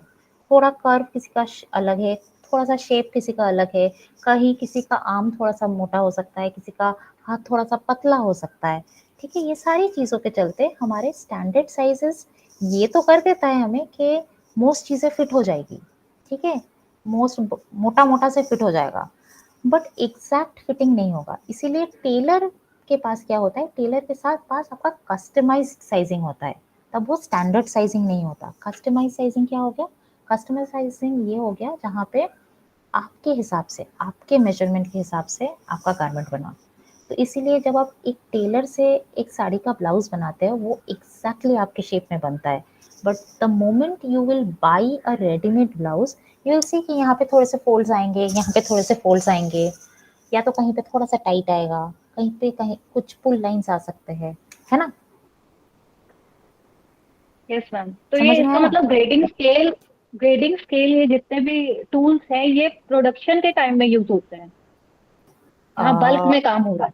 नहीं नहीं, देखिए ये टूल्स जो है ये किसी में भी यूज हो सकता है। आप टेलर के पास भी यही टूल्स यूज होता है, ठीक है, वो भी यही स्केल्स यूज करेंगे, यही पैटर्न मास्टर यूज करेंगे, क्योंकि शेप तो वही बनाना है। बट जो डिफरेंसेस है मेजरमेंट्स के, जो एक साइज, आप मैंने साइज 12 बना लिया, उसी साइज में जो मेजरमेंट्स के चेंजेस है वो स्टैंडर्ड साइज में स्टैंडर्ड है। मतलब यहाँ से एक साइज स्मॉल से साइज मीडियम तक जाने के लिए मैं 2 इंच बढ़ाऊंगा, मैं 2 इंच ही बढ़ाऊंगा, उससे ज्यादा ना। ना 1.5 इंच होगा, ना 2.5 इंच होगा, that will be 2 inch only. But the moment you go to a tailor it can become 1 inch, 3/4 inch, ठीक है। टूल्स तो यही यस यूज मैम। होंगे, टूल अलग नहीं यूज होने हैं। बट अब जब अलग अलग कैसे बना रहे हो उसको और उसको कैसे यूज कर रहे हो वो चेंज हो जाता है, ठीक है। Yes ma'am. Did I answer my your question? Yes ma'am. Yes ma'am. ठीक है। ओके, बाकी इसके आगे कुछ कुछ चीजें हैं जो I do not have it right away, but you can see the images here. This is called an L scale. ये वाला देखिए एल जैसा दिख रहा है, it is called an L scale. ये कहाँ यूज होता है? ये यूज होता है जब आप मान लो आप किसी चीज का हाइट नाप रहे हो, ठीक है। आपका क्रॉच पॉइंट से वेस्ट कितना ऊपर है, या आपका आर्म होल से आपका शोल्डर कितना ऊपर है, आप आर्म होल के नीचे यहाँ पे घुसा दो एंड देन मेजर करो ये कितना ऊंचा है। ये सारे मेजरमेंट्स को नापने के लिए एल स्क्वायर आपका बहुत यूजफुल हो जाता है, ठीक है। फिर then there are this two curves, एक है हिप कर्व, ये ब्लैक वाला जो आपको दिख रहा है इसको हम बोलते हैं हिप कर्व, ठीक है। ये हम कहाँ यूज करते हैं? जहाँ हम स्कर्ट का मान लो जो साइड सीम है, बहुत फिटेड एक पेंसिल स्कर्ट बना रहे हैं, उसका जो साइड सीम है उसको यूज करने के लिए हम हिप कर्व यूज करते हैं। ये क्या है? ये ब्राउन वाला, इसको हम बोलते हैं लेग कर्व। लेग कर्व कहाँ यूज होता है? लेग कर्व यूज होता है जब आप पैंट्स बनाते हो, churidar, trousers, all those cases you use a leg curve.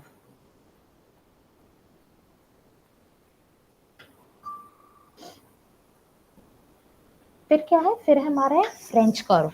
French curve ये होता है फ्रेंच कर्व। यहाँ पे देखिए, यहाँ पे एक फ्रेंच कर्व का ये इमेज भी है, ये है फ्रेंच कर्व। इसमें क्या है? इसमें ये एक कर्व जैसा बना हुआ है। अभी आप देखेंगे, अगर पैटर्न मास्टर को भी आप ध्यान देंगे, पैटर्न मास्टर का ये वाला जो पार्ट है ये फ्रेंच कर्व का इसी पार्ट को मिमिक करता है। बहुत डिटेल नहीं है बट थोड़ा बहुत ये मिमिक कर लेता है, ठीक है। So hence we call pattern master as a one stop solution for all the tools. बहुत कुछ एक साथ आप यूज कर सकते हो। तो फ्रेंच कर्व हम कहाँ यूज करते हैं? फ्रेंच कर्व हम यूज करते हैं जब हम नेक लाइन बनाते हैं, जब हम आर्म होल बनाते हैं, all those cases we use French curve, ठीक है। मेजरिंग टेप, आप सबने मेजरिंग टेप देखा ही हुआ होगा। तो दो तरीके के मोस्टली आते हैं। एक ये पतला वाला आता है, देखा होगा, है ना, 1 सेंटीमीटर विथ वाला एक ये मेजरमेंट टेप आता है। दूसरा ये वाला मेजरमेंट टेप आता है which is 1.5 centimetre. I always suggest कि आप ये वाला मेजरमेंट टेप यूज करो। ये इससे थोड़ा सा महंगा होता है, थोड़ा सा मतलब 10-15 रुपए एक्स्ट्रा शायद होता है इसका। बट मैं हमेशा बोलती हूँ कि ये वाला मेजरमेंट टेप यूज करो, क्योंकि ओवर टाइम ये वाला मेजरमेंट टेप का मेजरमेंट खराब होने लगता है। कैन यू सी ये कैसा मेरा ऑलरेडी कैसा हो चुका है? इसका स्ट्रेचेबिलिटी के हिसाब से ये इसका मेजरमेंट खराब होने लगता है, ठीक है। So it's not a very good measurement tape to use. Always try to use this thicker ones, जो ब्रॉडर जो टेप होता है 1.5 सेंटीमीटर विथ वाले। So try to use this measurement tapes. There are this styling tapes which are basically ये जो ribbons है, यहाँ पे अगर आप देख सकते हो ये डिफरेंट कलर के, ये मोटे वाले यूज कर सकते हो। There are ones which are half of this measurement, जो इतना सा बस होता है, वो वाले यूज कर सकते हो। All this are styling tapes. आप जब ड्रीपिंग करके आप कोई भी गारमेंट बनाओगे, कोई भी पैटर्न बनाओगे, जहाँ पे आपको कितना कितना डीप में नेकलाइन होना है और कितना हाई आपका वेस्ट जाना है, ये सारे मार्क करने हैं बॉडी फॉर्म में, कहाँ वहाँ पे हम स्टाइल टेप्स यूज करते हैं, ठीक है। इसके अलावा there are paper cutters and other things. One important thing is this is called the tracing wheel. यहाँ पे देखो ये इसका इमेज भी है। So this is called a tracing wheel. This is used जहाँ पे आप मान लो आपने ड्रेप बनाया और उस ड्रेप को आप पैटर्न पे ट्रेस करना चाहते हो, तो आप उसके ऊपर ट्रेसिंग व्हील यूज़ करते हो। ड्रेप के ऊपर, फैब्रिक के ऊपर ट्रेसिंग व्हील चलाते हो। ये जो शार्प एजेस है, इसको जैसे आप फैब्रिक के ऊपर चलाओगे, इसका मार्किंग पेपर पे आ जाएगा and it helps in tracing the garment और द ड्रेप। आप पैटर्न को भी इसी से ट्रेस कर सकते हो। Then there are notchers. Notcher I do not have it right away here, but you can see the image here. ये वाला is a notcher. इससे क्या होता है, इस पे एक मार्किंग हो जाता है, कट हो जाता है, जिससे it helps you to mark the notches. Notch जब मैं उस दिन दिखाऊंगी, I'll show you how to mark it. Then there are dress forms. If you look here, these are the dress form. One of the very popular dress forms जो आजकल हम use करते हैं is from a brand called Figurette.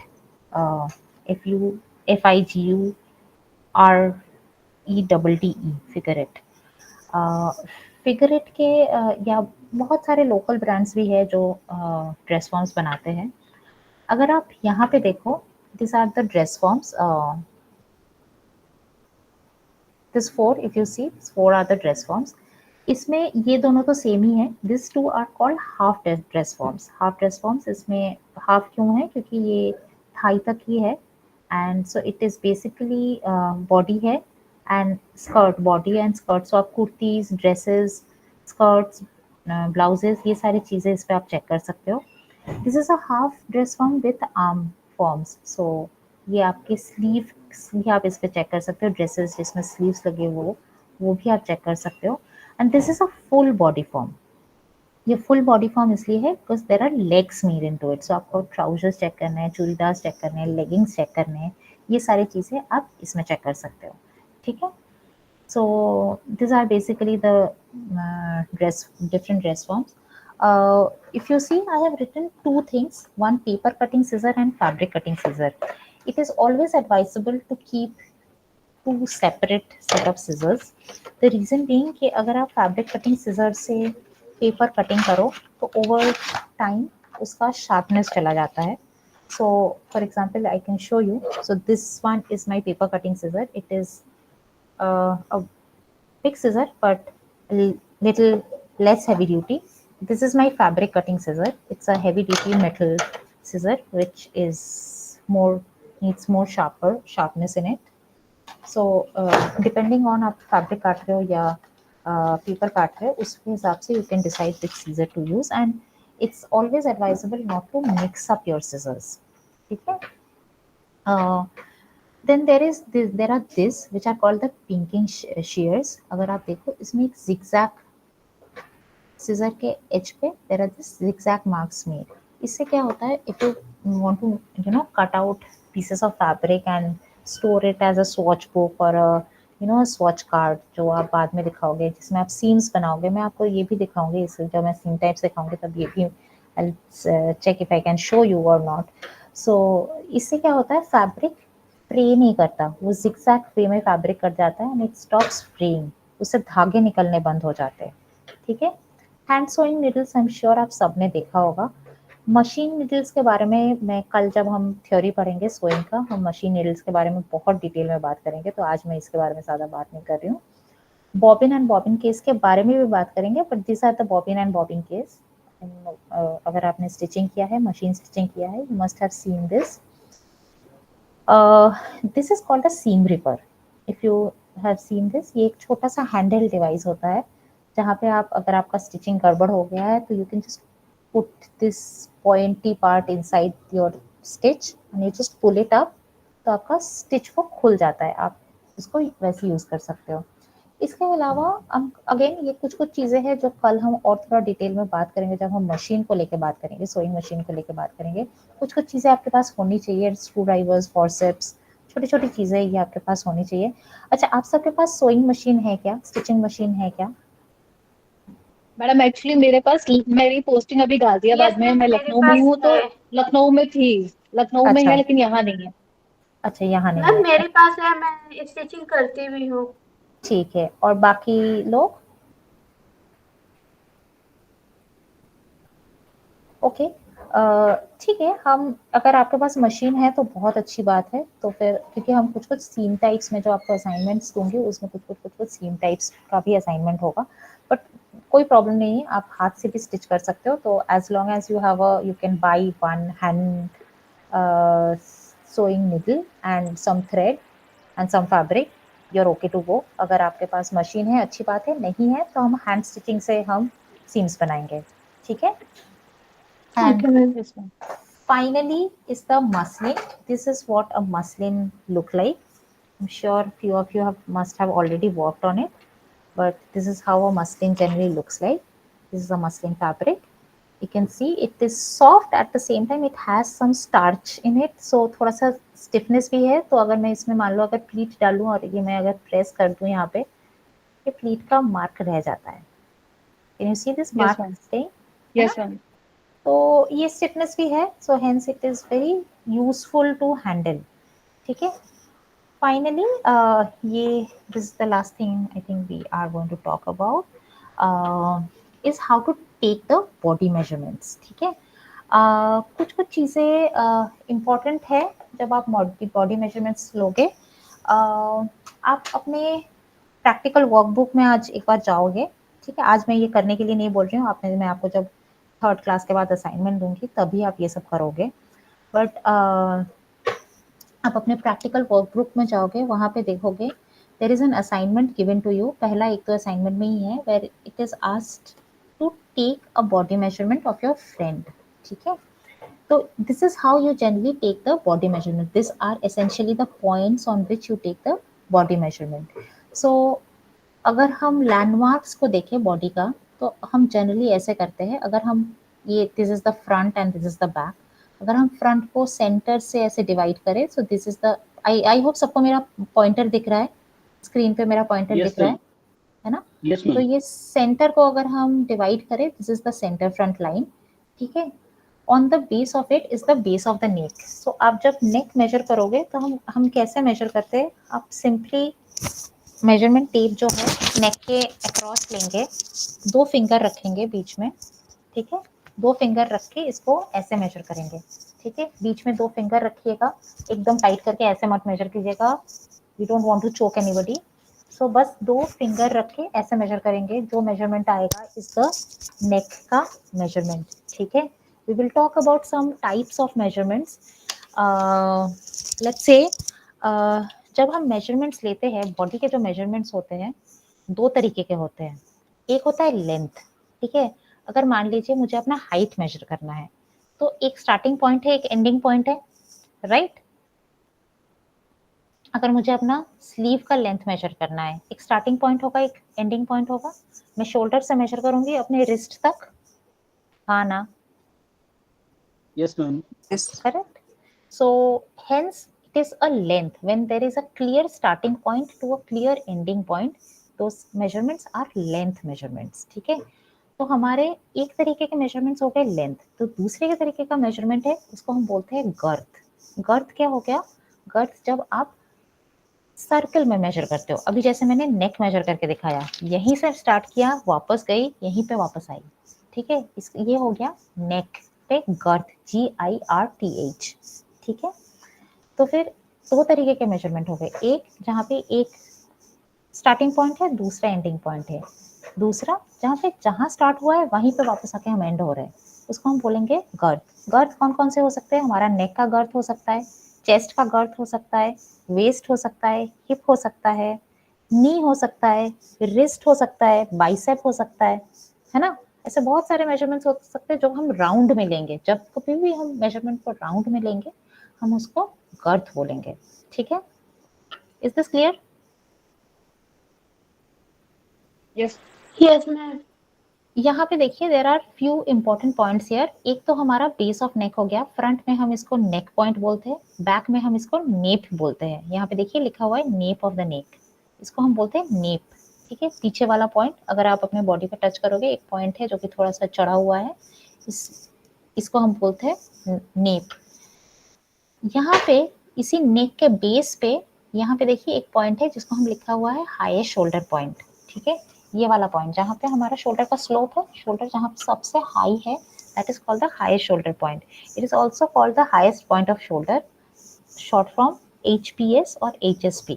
ठीक है, highest shoulder point HSP और highest point of shoulder HPS. ठीक है, इधर और हो सकता है.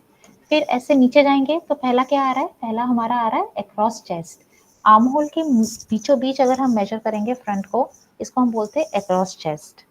जहाँ पे बॉडी का गर्थ, अपर बॉडी का गर्थ सबसे ज्यादा है, बस्ट का गर्थ सबसे ज्यादा है, उस लेवल को हम बोलते हैं बस्ट. जहाँ पे सबसे कम है उसको हम बोलते हैं वेस्ट. जैसे हम नीचे जाएंगे उसको हम बोलते हैं हिप. ठीक है, जहाँ पे हमारे दो लेग्स मीट कर रहा है, that is the crotch level. Knee, I think everybody knows what is a knee and then an ankle. ठीक है, तो मोटा मोटा में अगर हम देखें, this are the basic important points of our body which are important when you start taking measurements. आप आज एक बार, आज करना नहीं है, बट आज क्लास के बाद एक बार go back to the practical workbook. You will see practical workbook में मैं आपको बता दे रही हूँ कौन सा. मैम ऑनलाइन मटेरियल में मैम प्रैक्टिकल बुक नहीं है. क्या बात कर रहे हो? अभी तो मिला, किसी को तो मिला प्रैक्टिकल बुक. नहीं मैम, ए ज्ञान कोर्स पे मैंने लिंक पे से वो देखा था, बाकी उस पे ओनली थ्योरी की बुक है. नहीं, प्रैक्टिकल अभी somebody asked me ना कौन से पेज में साइज चार्ट है. मैम ये कोई शेयर कर देगा मैम. मैंने व्हाट्सएप ग्रुप पे इसमें लिंक शेयर कर दिया है चैट में, यदि उसमें कोई मुझे सेंड कर दे. ये ग्रुप इसी के लिए ही बनाया हुआ है. Or else let me see if I can share in the not attachable, right? Madam WhatsApp group कोई सेपरेट बना है क्या? बेटा मैंने तो नहीं बनाया है, बट देन अगर आपके बैचमेट्स ने बनाया रखा है, मैसेज बॉक्स में मैंने लिंक शेयर कर रखा है. इसी क्लास के लिए ही मैंने किया है कि उसमें कुछ स्टडी मटेरियल वगैरह शेयर हो जाए या कोई क्लास के बारे में इंफॉर्मेशन पता लग जाए. ग्रुप बना सकते हैं क्या? देखिए आप लोग बना सकते हैं, but I should not be a part of it, है ना. तो आप लोग अपने एंड में कोऑर्डिनेट करने के लिए बना सकते हो, है ना. और मैम असाइनमेंट, जैसे कि असाइनमेंट अभी बनाना है, तो अभी आ गया असाइनमेंट? नहीं, मैं बताऊंगी ना. आज तो पहला क्लास है आपका. यस मैम, जो आप असाइनमेंट बताएंगे वही हमें सबमिट करना पड़ेगा क्या? हाँ जी, जो मेरे सब्जेक्ट जो के लिए वही assignment- सबमिट करना है.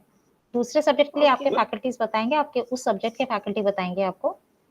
मैम असाइनमेंट सेक्शन है मैम इग्नू के वेबसाइट पे मैम, उसमें हमने डाउनलोड किए थे. उसमें डेट 15 मार्च 30 मार्च ऐसे लिखा हुआ था मैम. उसका क्लास स्टार्ट हुआ था आपका 15 मार्च 30 मार्च में? नहीं मैम, इसलिए तो फिर कैसे असाइनमेंट सबमिट करोगे आप?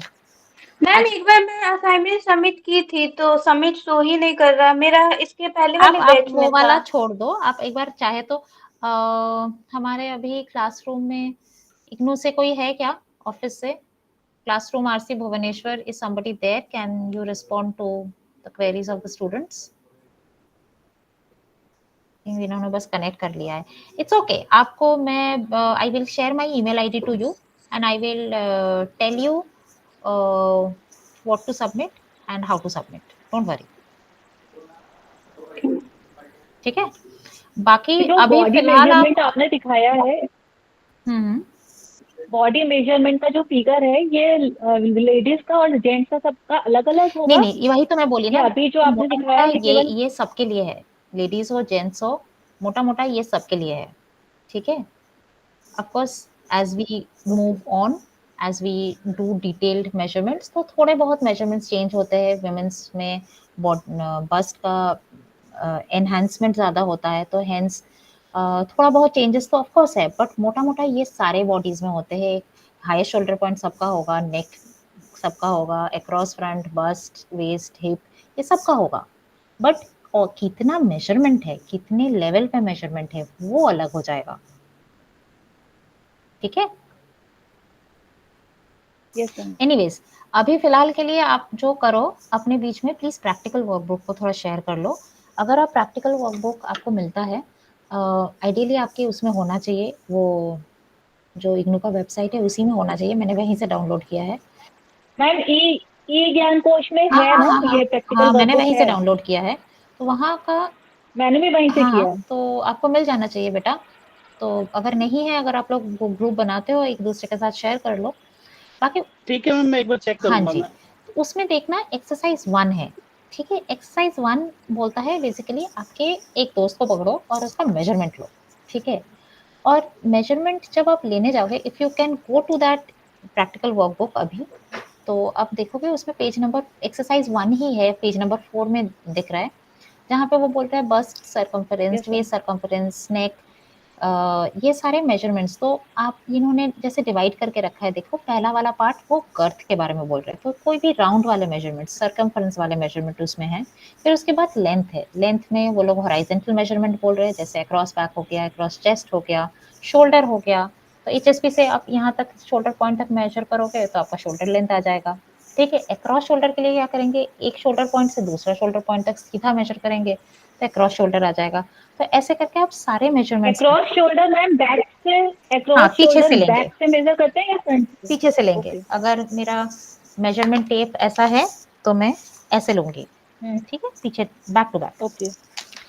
तो ऐसे करके आप सारे मेजरमेंट्स को ले सकते हो। एक बार go through this, I want you to go through this before tomorrow's class, so that कि अगर आपको कोई वाला एक पार्ट समझ में नहीं आ रहा है तो वी कैन डिस्कस इट, ठीक है। Can we do that? Okay. I'm not asking you to yes ma'am. complete the exercise by tomorrow. I'm just asking you to just go through it, so that if there is any point which you cannot understand, जो कि आपको समझने में दिक्कत हो रहा है या लग रहा है कि ये कैसे करेंगे नहीं समझ में आ रहा है, तो we can discuss that tomorrow, ठीक है, before ma'am we PDF ma'am ये सेंड कर सारे दोगे मैम आप ये? मैम पीडीएफ सेंड कर दोगे ये या जो आप पढ़ा रहे हैं मैम जिससे? ये तो मैं मटेरियल्स ही पढ़ा रही हूँ आपको, बस उसको अच्छा। बस आपको देखने के लिए इजी हो इसलिए मैंने एक बस पीपीटी में रखा है। आपका जो थ्योरी है, थ्योरी जो आपका कंटेंट है इग्नो का, उसी से मैं पढ़ा रही हूँ आपको। ज्ञान कोश का जो मटेरियल है मैं वही पढ़ा रही हूँ आपको, मैम मैडम ये आपने सारे शॉर्ट कर रखा ना मेजरमेंट पीपीटी के मेजरिंग रूप टेप में, से मैं लेना है? इसलिए पूछ रहा हूँ। एक एक करके बेटा। धर्मवीर आप क्या बोल रहे हो?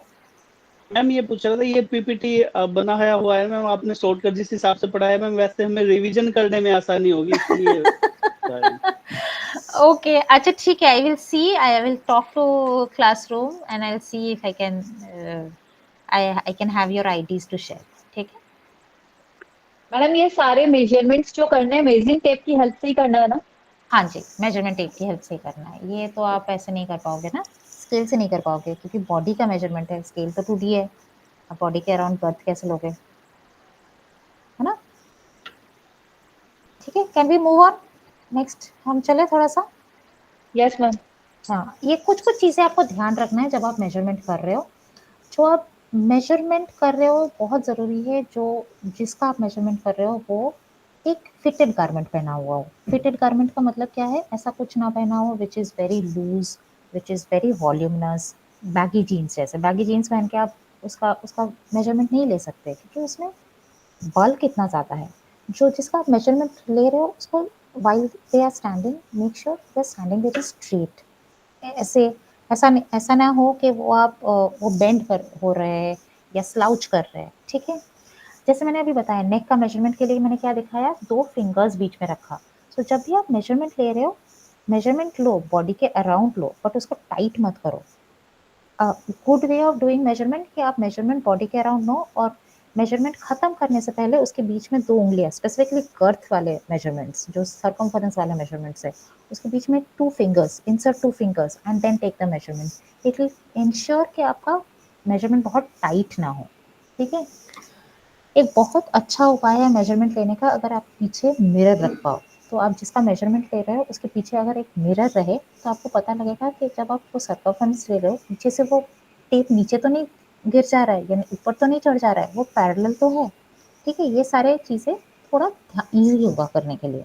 वर्टिकल मेजरमेंट्स जब आप ले रहे हो, ट्राई करो परपेंडिकुलर हो फ्लोर से। और वर्टिकल मेजरमेंट्स क्या हो सकता है, मान लीजिए अगर आप वेस्ट से आपका ट्राउजर का मेजरमेंट ले रहे हो, वेस्ट से एंकल तक मेजर कर रहे हो, तो वो ट्राई करो जितना परपेंडिकुलर हो, और ट्राई करो चीज़ों को एक सीक्वेंस में करने का। तो आपका जो वो एक्सरसाइज 1 दिया हुआ है ना, तो वो एक सीक्वेंस में दिया हुआ है कि it becomes easy to follow that sequence, ठीक है। एक के बाद एक लोगे तो आप ऑफन देखोगे टेलरिंग शॉप में ना, वो लोग एक सीक्वेंस में चीज़ें लिखते रहते हैं, ठीक है, उसमें ये भी नहीं लिखा रहता है ये किस चीज़ का मेजरमेंट है, बट वो क्योंकि उस सीक्वेंस में लिखते रहते हैं तो उनको पता है इसके बाद ये है, इसके बाद ये है, उसके बाद वो है ना? So this is how we generally do. यही मैं आपके उसमें भी आप उसमें जाओगे, आपके वर्कबुक में जाओगे, यही मिलेगा। आपके गर्थ मेजरमेंट्स होंगे जिसमें ये 4 होगा, हॉरिज़ॉन्टल होगा जो कि हम सीधा-सीधा ऐसे-ऐसे मेजरमेंट्स लेंगे। लेंथ होंगे जो हम ऐसे-ऐसे मेजरमेंट लेंगे, तो फ्रंट लेंथ हो सकता है, सेंटर फ्रंट हो सकता है, सेंटर बैक हो सकता है।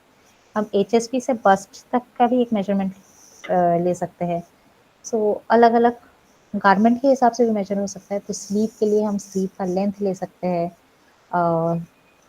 या अंडर आर्म का लेंथ ले सकते हैं। तो यहाँ से तो ऊपर से यहाँ तक कितना आएगा और एक नीचे यहाँ से यहाँ तक कितना आएगा, ये दोनों मेजरमेंट्स हो सकते हैं। तो यही वाले मैं बोल रही हूँ। एक बार कल क्लास करने से पहले एक बार आप वर्कबुक देख लो अपना, तो ये आपको ईजी हो जाएगा। ठीक है? Yes ma'am.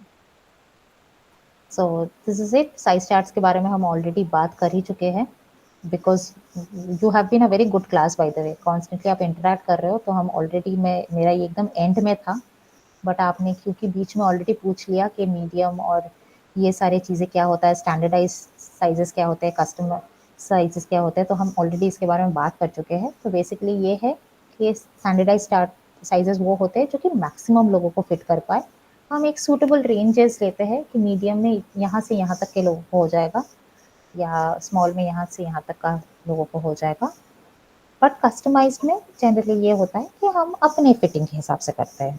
ये थोड़ा बहुत ऑल्ट्रेशन हमारे स्टैंडर्ड साइजेस में हो सकते हैं, बट मोस्टली लोगों को मोटा मोटा फिट हो जाता है। ठीक है? ये सारी चीज़ें हम थोड़ा बहुत कल डिटेल में बात करेंगे। ये सीम के टाइप से है कि कौन सा सीम हम यूज़ कर रहे हैं, तो ये थोड़ा सा कल हम बाकी डिटेल में बात करते हैं कि कैसे हम सीम को ट्रू करेंगे, कैसे हम मतलब कैसा सीम है। सो फॉर एग्जांपल अगर ये देखो, इसका सीम बहुत चौड़ा है, छोटा सा स्कर्ट है बट सीम बहुत, इसका हेम बहुत चौड़ा है। ये वाला बहुत लंबा स्कर्ट है बट बहुत पतला सीम है। तो अभी जो मैं स्टार्टिंग में बता रही थी आपको कि कैसा सीम है, उस पर डिपेंड करेगा कि कितना सीम अलाउंस डालना है। सो ये सारी चीज़ें हैं। तो हम जब सोइंग के बारे में बात करेंगे तब हम ये कितना सीम, कौन से सीम कितना डालना है, उस हिसाब से भी हम थोड़ा सा बात करेंगे। ठीक है? फाइनली हम जब हमारा पूरा गारमेंट बन जाता है, हम एक स्पेसिफिकेशन शीट बनाते हैं। ठीक है? तो कल हम जब सोइंग अगेन पूरा बात कर लेंगे, तो मैं आपको एक दो एग्जांपल स्पेसिफिकेशन शीट के भी दिखाऊंगी कि अगर जब मेरा गारमेंट का डिज़ाइन बना तो किन किन कलर में, एक मान लीजिए एक ड्रेस आप बना रहे हो और आपने ओरिजिनली उसको रेड में बनाया है। ज़रूरी है वो स्टोर में बस रेड में होगा, वो ब्लैक में भी हो सकता है, वाइट में भी हो सकता है, ब्लू में भी हो सकता है। तो कितने कलर्स में आप उसको यूज़ करने वाले हो, कितने तरह के उसमें ट्रिम्स एंड एक्सेसरीज यूज़ करते हैं। ट्रिम्स एंड एक्सेसरीज मतलब क्या बटन, क्या जिपर, ये सारे क्या यूज़ करने वाले। कोई अगर टेप लगाने वाले हो, कोई प्रिंट होने वाला है, स्केचेस क्या होने वाले हैं, तो मैं इसके एग्जांपल्स आपको दिखाऊंगी कल। ठीक है? स्पेसिफिकेशन शीट्स कैसे होते हैं, इंडस्ट्री के स्पेसिफिकेशन शीट्स कैसे होते हैं, तो मैं कल कुछ आपको दिखा दूंगी, तो आपको थोड़ा सा आइडिया लग जाएगा। ठीक है? ग्रेडिंग के बारे में ऑलरेडी अगेन बिकॉज हम बात कर रहे थे तो बात इसकी भी हो गई। सो हम मल्टी ग्रेडिंग कर सकते हैं और सिंगल साइज कर सकते हैं। सो यू कैन सी कि ये मल्टीपल साइजेस हुए हैं। डायग्राम थोड़ा सा आई थिंक फेडेड हो गया, बट यू कैन सी कि मल्टीपल साइजेस के अगेंस्ट बना है ये। या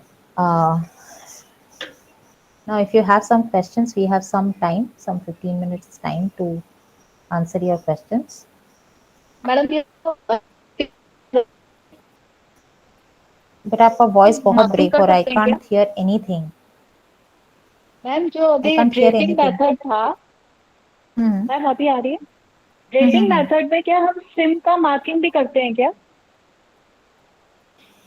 ड्रेपिंग मेथड में हम सीम का मार्किंग नहीं करते, हम बस बॉडी के हिसाब से पैटर्न कितना है हम उतना ही मार्किंग करते हैं, और फिर हम उसको ट्रेस करते हैं एक पैटर्न में, एक गारमेंट में, एंड मतलब एक पेपर पैटर्न में, एंड देन उस पर हम सीम को ऐड करते हैं डिपेंडिंग ऑन क्या सीम यूज होने वाला है।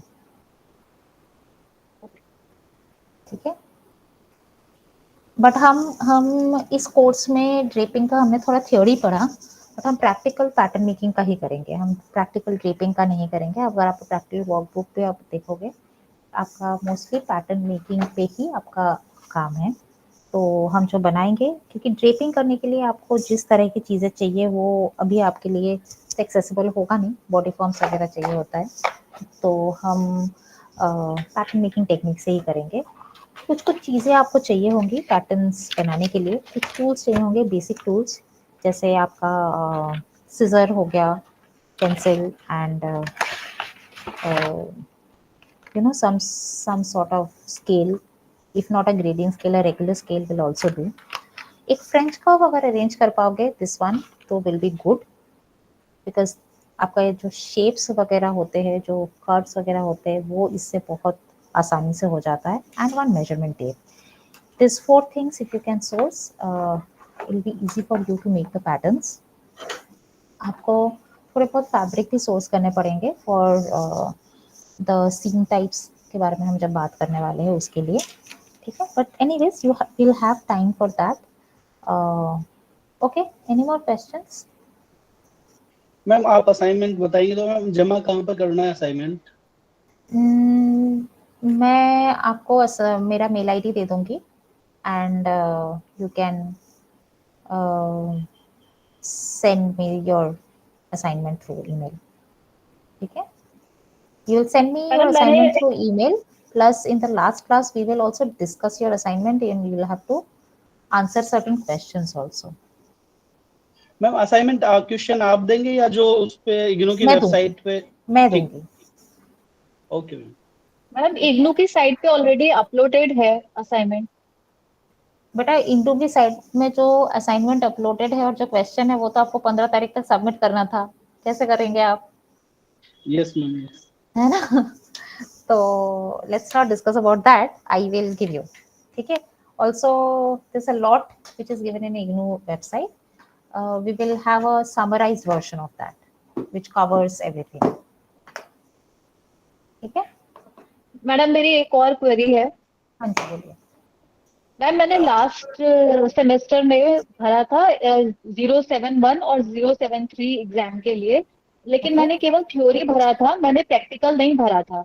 तो Okay. इस बार क्योंकि उसमें ऑप्शन आ रहे थे, जब एग्जामिनेशन फॉर्म फिल कर रहे थे तो प्रैक्टिकल थ्योरी ऐसे सेपरेट सेपरेट आ रहे थे, तो मैंने केवल थ्योरी के लिए ऑप्ट किया था। लेकिन इस बार जब मैंने एग्जामिनेशन फॉर्म फिल किया तो उसमें 071 72 इन सबका प्रैक्टिकल हटा ही दिया है। ये शायद मर्ज होके उन्होंने थ्योरी के साथ ही इंक्लूड कर दिया है प्रैक्टिकल को, क्योंकि उसका आपको 0 ये क्रेडिट है, मार्क्स भी डिफरेंट है। में थोड़ा बात करना पड़ेगा। You have to talk to the the class.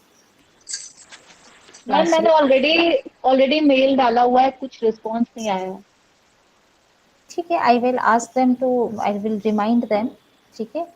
If there are मैंने certain मतलब मेरा queries. रिटर्न एग्जाम 7-1 का रिटर्न भी क्लियर हो गया है, असाइनमेंट भी क्लियर हो गया है, लेकिन नॉट कंप्लीटेड लिख के आ रहा है क्योंकि मेरा प्रोजेक्ट वर्क कंप्लीट नहीं हुआ था। तो मैंने मेल ठीक करके है, उनको I भेज will दिया, लेकिन ask कुछ them रिस्पॉन्स to, नहीं। मतलब अगर आपने मेल किया है, I can ask them to revert you back on any mails that they have received. ठीक है? Okay okay ma'am, thank you ma'am. Ma'am exam form भर रहे हैं क्या मैम? मेरा तो अभी एग्जाम फॉर्म सबमिट नहीं है। बेटा ये सारे क्वेरीज आपको अगर सब्जेक्ट रिलेटेड क्वेरीज है आप मुझसे पूछिए। ये सारे क्वेरीज आपको इग्नू से ही क्लैरिफाई करने पड़ेंगे, बिकॉज ये आपके एडमिनिस्ट्रेटिव क्वेरीज है। ठीक है? मैं तो आपको पढ़ा रही हूँ ना, तो ये आपको इग्नू ऑफिस से क्लियर करना पड़ेगा। ठीक है? Yes ma'am. Okay, then I think we can end the session today. We meet again tomorrow at 2. Ma'am class timing change हो सकती है क्या? अभी मैं ऑफिस आवर्स में थोड़ा मुश्किल हो जाता है, कनेक्टिविटी भी नहीं होती। और जी नहीं, it is 2 to 4. Okay Okay. Thank ma'am you. WhatsApp group में मैम मैंने एक इसमें क्वेश्चन। मैसेज कर दिया है मैम, यदि कोई ज्वाइन करना चाहता है तो मैम आप बोल सकते हैं, ज्वाइन कर लेंगे। या कोई ये तो ऑफिशियल आप ग्रुप हो लोगों तो के मैम बीच का उसमें, है, तो आप लोग देखिए, आप लोग मैम अपने कोई बीच में ऑफिशियल हो कोई ग्रुप मैम जिसमें हम कोई क्वेरी पूछ सकते हैं। ऑफिशियल मेल पे ही आप क्वेरी पूछ सकते हो। और मैम रिप्लाई नहीं आता है उसका। मैम एक्चुअली क्या, मैं एमबीए भी कर रहा हूँ तो उससे रिलेटेड बहुत सारी चीजें रहती है, तो उनका कब रिप्लाई नहीं आता है। वहाँ फिर सेंटर जाना पड़ता है मैदानगढ़ी, फिर वहां से थोड़ा बहुत बता देते हैं, अदरवाइज मैम कोई रिप्लाई बहुत मुश्किल I होता है। ask them to reply to your queries, but that is all I can do. I am an external person. I cannot force them ना बेटा, है ना? Thank you. Yeah. Thank you. Thank you ma'am. Ma'am ma'am जैसे ये हम course कर रहे हैं तो इसके आगे मैं इससे रिलेटेड कोई और कर सकते हैं। मैम इससे प्रॉफिट क्या है? अगर आपको अपना बिजनेस स्टार्ट करना है ये हेल्पफुल है। अगर आपको छोटा मोटा कहीं जॉब स्टार्ट करना है, there are number of apparel firms आजकल। आप कहीं पे अगर जॉब करना चाहते हो तो आपको हेल्प होगा। आपको बेसिक नॉलेज तो मिल ही जाएगा फैशन डिजाइन का, यस मैम। है ना? Yes ma'am. Okay, thank you, see you tomorrow. Thank you ma'am. Thank you ma'am. Thank you ma'am.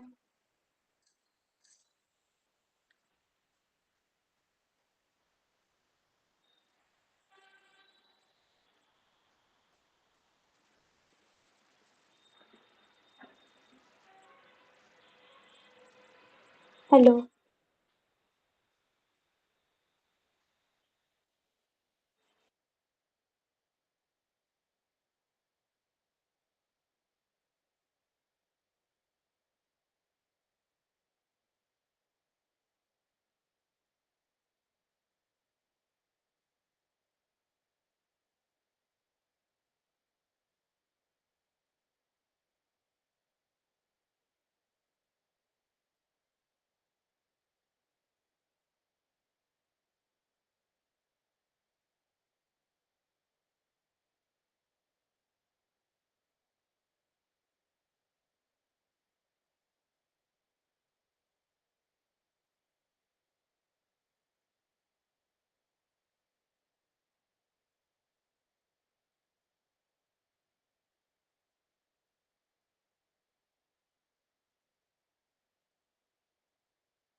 Bye.